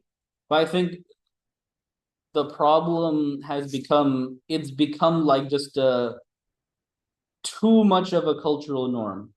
Or just like everyone has a Google form where like they send it out to everybody of like, please give me your dua list. Or it to a point where it almost becomes like insincere, ingenuine, you know? And so that's where the problem lies. In theory, it's really not a problem, but you can see how this is one of those things where it's like somebody's gonna be like, get to Umrah, like, oh no, I forgot to send my family send me their dua list. Like my Umrah is not complete now. Honestly, I feel like in 10 years that might happen. Somebody feel like my Umrah is not complete because I didn't do that. So that's where the problem lies. Does that make sense? I know you mentioned that we have some people Better. You don't have to. Better. Is it also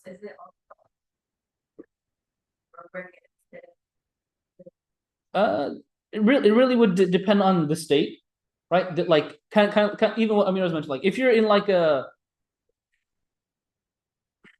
kind of like walking about. I don't know. You're like cleaning the house. You're like putting up boxes up a shelf, or I don't know, changing a diaper or something. Like okay, you know, you're just gonna be doing you know, as opposed to like right now I am sitting down and focusing on time for dua. In that situation, like put everything on, you know, like get everything ready. Does that make sense? So, for example, like can we be consistent on our dua like every day, asking like, for example, let's see if you go doctor and say, hey, I'm sick with this medicine, every day. But we say, hey, I'm doctor, it's fine. This is for you. But for making well, like how do you that? Hey, maybe like that's for me, I think probably. Yeah, that's a very good question. Never stop asking, assuming it's like allowed and permissible and fine, right? Because the Prophet criticized those people, they just gave up making dua. Do not give up making dua. You are because maybe like maybe it's not just for me, that's why I'm not gonna give you if you have a change of heart, that's different. You know, you can imagine, you know, some guys like 17 and he's like, Allah, I want to marry that girl. I want to marry that girl. They're like 22, they're like, wait, she's not even Muslim.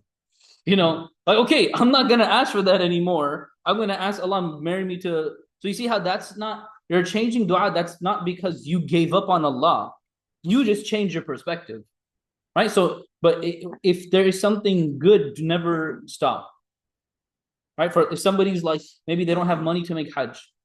Oh Allah, I want to go to Hajj. Oh Allah, let me go to Hajj. Make that dua until the end, until you die, even if you never get to go. So something like that, don't be like, Allah's not going to give it to me, let me stop. Say somebody doesn't have the money to, right? Then don't stop asking for that. Or oh Allah, allow me to memorize Quran. Allow me to memorize Quran. Allow me to memorize Quran.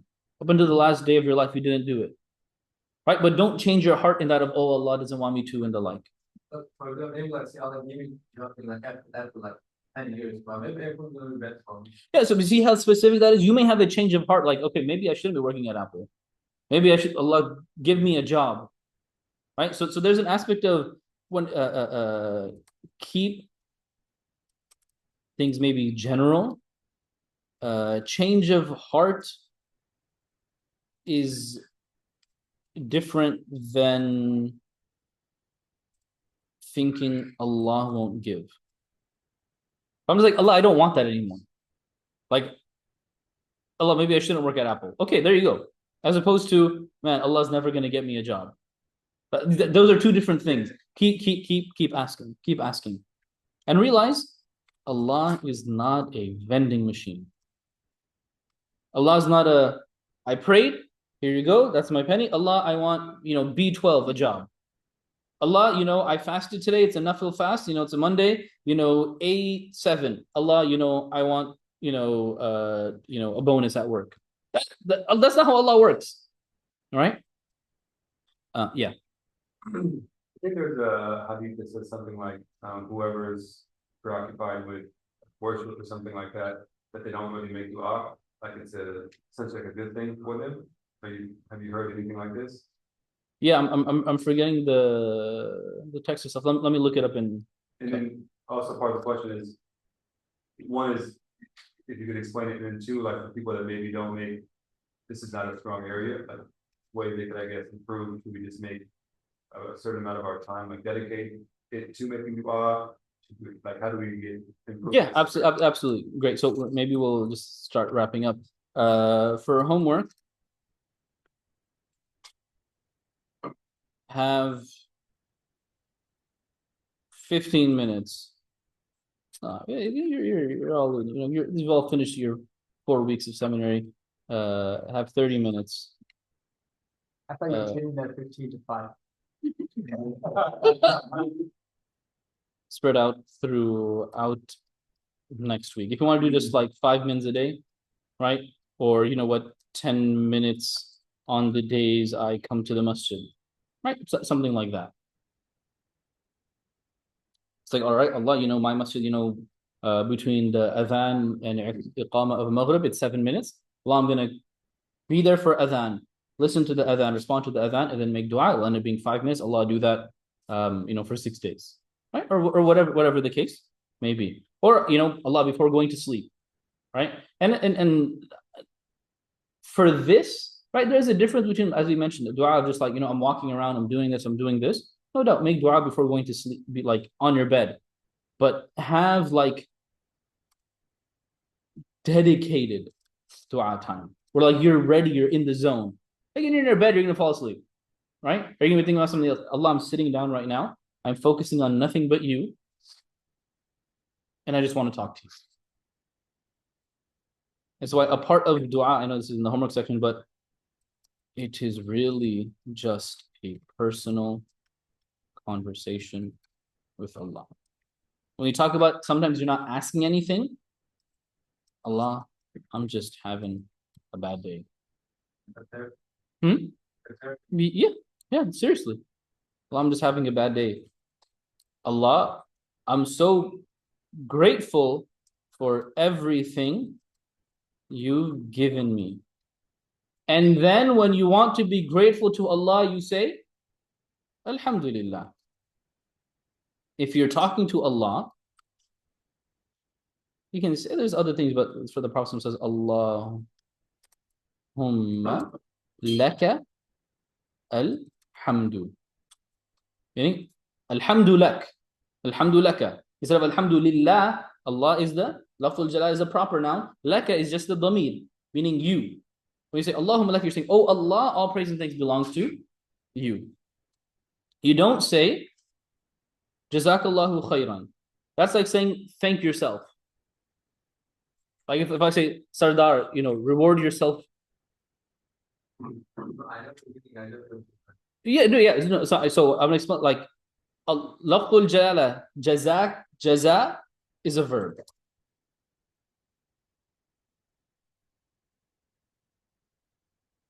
Jaza yajzi is a verb. It means to repay, to compensate. Compensate. The kaf is you, or ki, or kum.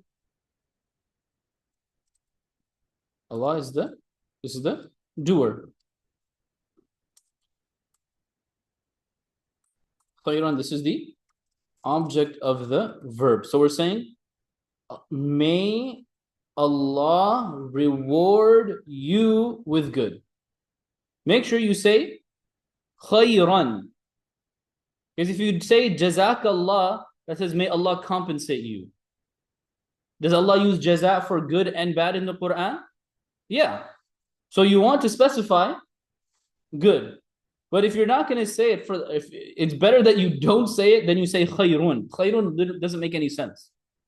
It has to be mansub because it's the maf'ul bihi, the object of the verb. So make sure you say jazakallahu khayran. Okay, and whether you're talking to whoever, ka or ki or kum or whatever. If you want to thank Allah, you say, Allahumma laka alhamd. Allahumma laka alhamd kama yanbaghi li jalali wajhika wa azimi sultan. Allah, the way you deserve to be thanked. Inna alhamdulillah. Right? Say things like that.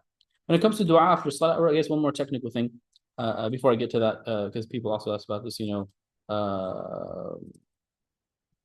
wiping the face after. There are two narrations in Tirmidhi and Abu Dawud that the Prophet would do this. This is a narration from Ibn Umar radiallahu anhu. Some scholars think it's weak. Some say it's weak, and thus they say do not do it. Others say it's okay, and so they say you can do it.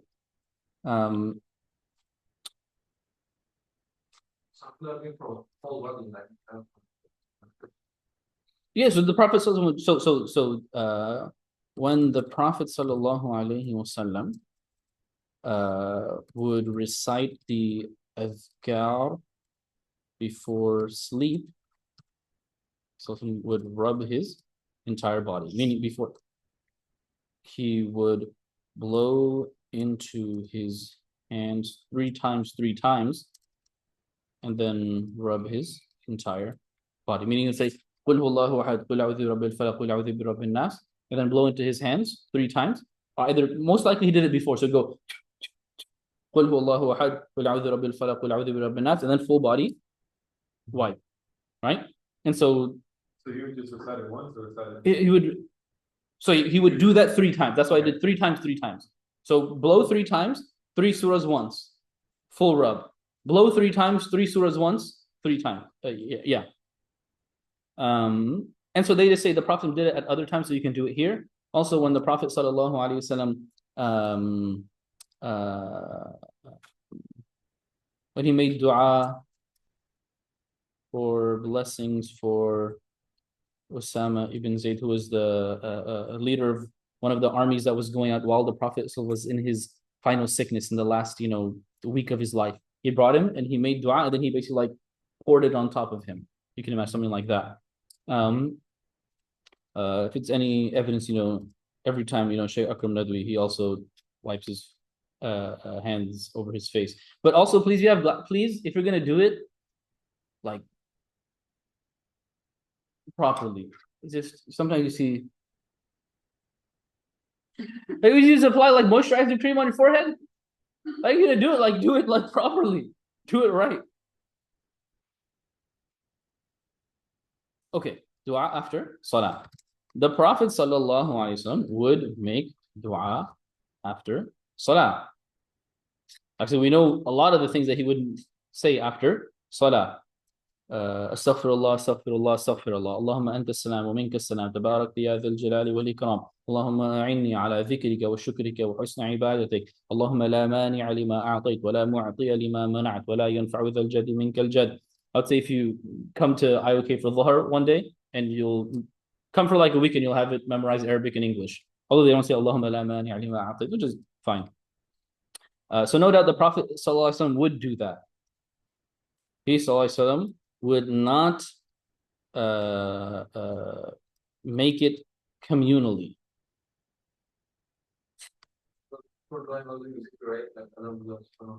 Yeah. Right. So this is a time for both. This is a time for dua and dhikr. Remembering, mentioning Allah. And that's what we say, Subhanallah, Alhamdulillah, Allahu Akbar, and the like. And so he would not make it communally. If people do it at a school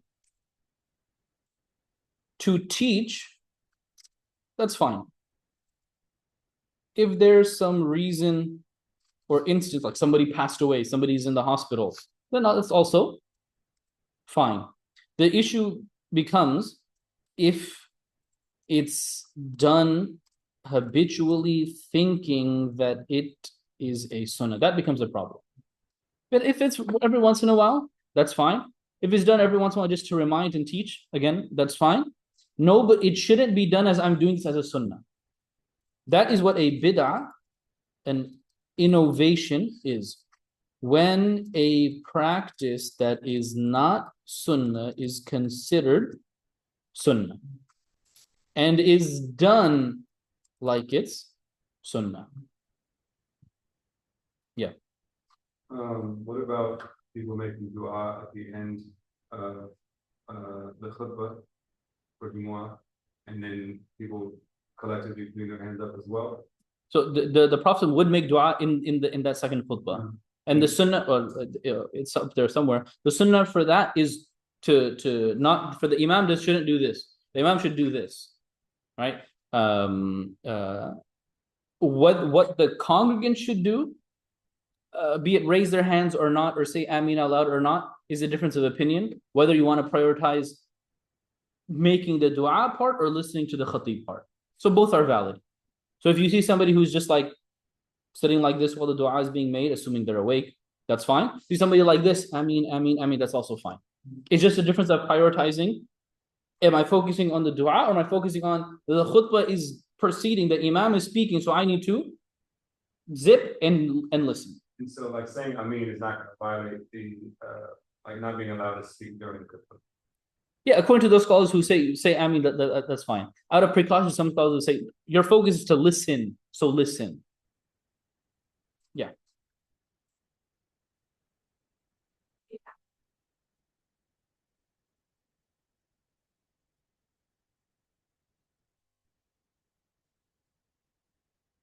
Mm-hmm. You're saying in witr, or you're saying after? Yeah, so in witr is the difference of opinion. Did the Prophet ﷺ make the dua of witr before ruku or after ruku? So that's one difference. And then did he do it out loud or not? So that's also a difference. But you'll find sometimes, this is where I thought where you're going, is sometimes in situations like that, like in some Hanafi masjids, in the Hanafi school, you do the qunut, the dua of witr, before going to ruku', and it's done silently. So it's literally just the imam just goes, Allahu Akbar, Allahu Akbar, right? And so in that case, sometimes the congregants are like, we didn't hear a long, beautiful dua that we hear in all the other masajid, so please give us something. So then, Assalamu alaikum wa rahmatullah, then they'll make the short dua after. I just have a question. You said regarding doing like a dua, you said every once in a while, but what if you're doing it with like your children, like every salah that you pray? 100%. That's for teaching, that's for education, no problem. No problem. Some people like they're going to turban and sitting there, serving animal, making dua. Wait, what? What was the first thing you said? Turban? In Arabic, right? Turban. Turba? Oh, okay. Uh-huh. So like when they're sitting there, serving animals, making dua for Eid. And some people they're doing shirk also, they don't know, because they're making people dancing, people like Yeah. some people looking candles, or I don't know. So great.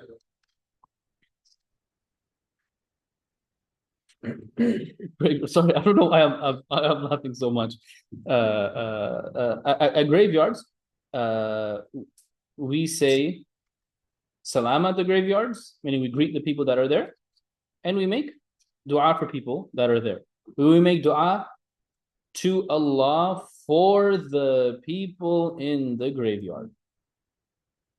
We do not ask the people in the graveyard. Especially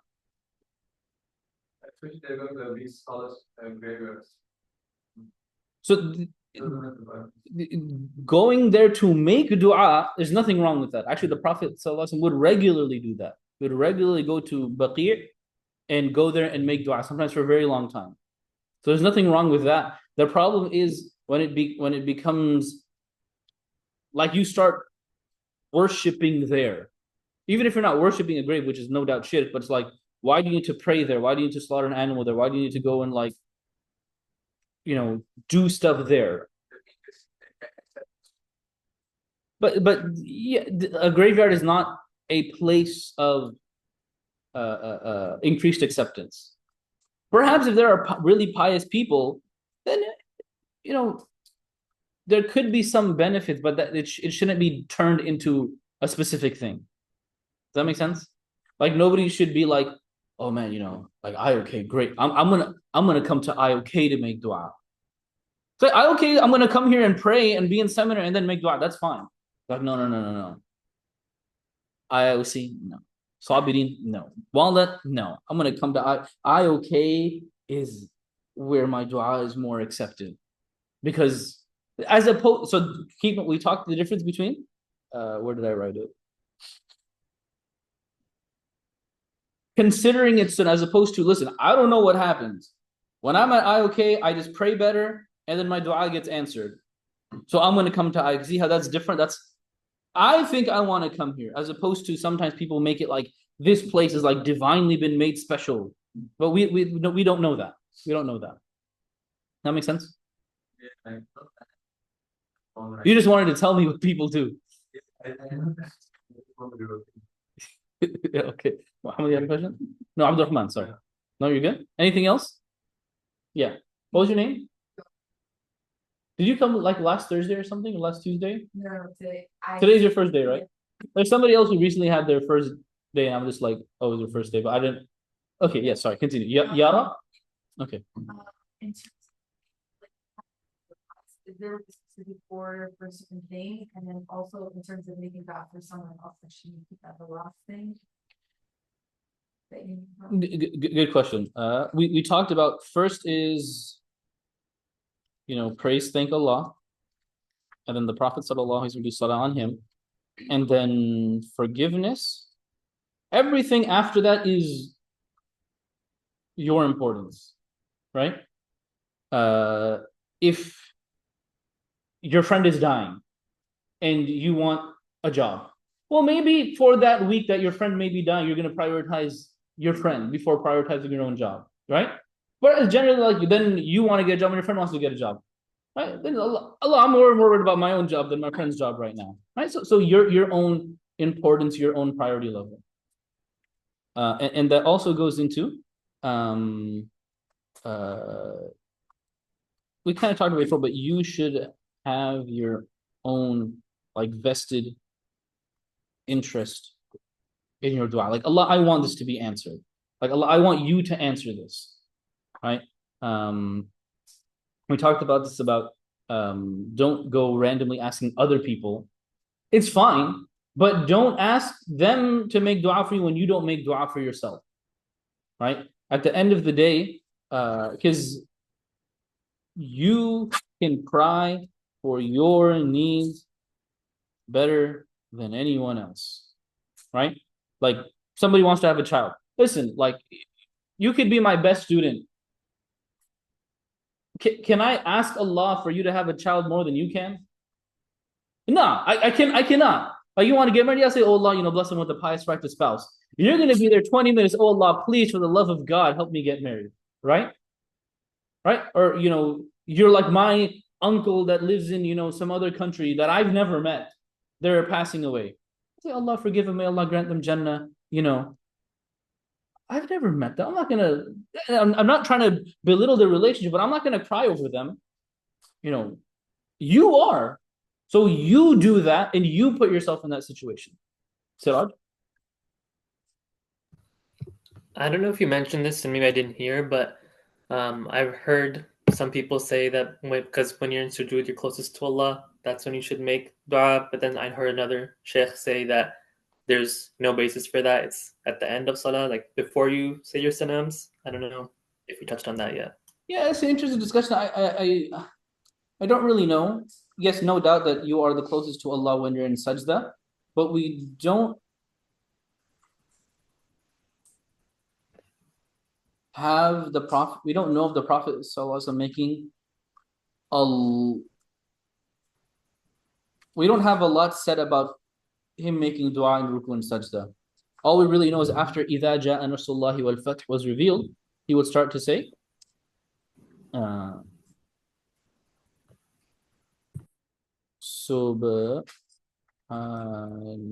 سبحانك اللهم وبحمدك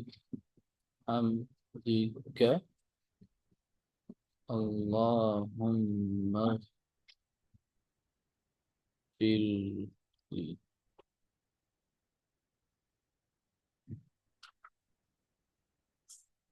Yeah, here we go. Subhanak Allahumma Rabbana wa bihamdik Allahumma ighfirli. This is all we really know that he would say in Ruku and Sajda as a dua. Most of it would be dhikr of Allah. Subhana Rabbi al-Azim, Subhana Rabbi al-Azim, Subhana Rabbi al-Azim, Subhana Rabbi al-Azim. Although if people do happen to make dua, yeah, I don't think that's a problem. Jazakallah. Anything else? I would great on time. It's literally 11:30 right now. Anything else? What? It's no, so now you have a 19-hour break. Okay, tomorrow morning, make sure you finish your quiz number, what are we on, 4? Quiz number 4. Oral quiz on ad-du'a wa mukhul ibadah. And then we'll probably finish off whatever, chapter 2 or chapter 3. I'm forgetting where we're at. Okay? All right, subhanallah bihamdihi, subhanallah al-azim, subhanaka wa bihamdik, ashhadu an la ilaha illa anta, astaghfiruka wa atubu ilayk, wa sallallahu ta'ala ala khayri khalqi Muhammad wa ala alihi wa sahbihi ajma'in, wa man tabi'ahum bi ihsan ila yawm الدين. Assalamu alaykum wa rahmatullahi wa barakatuh. Why?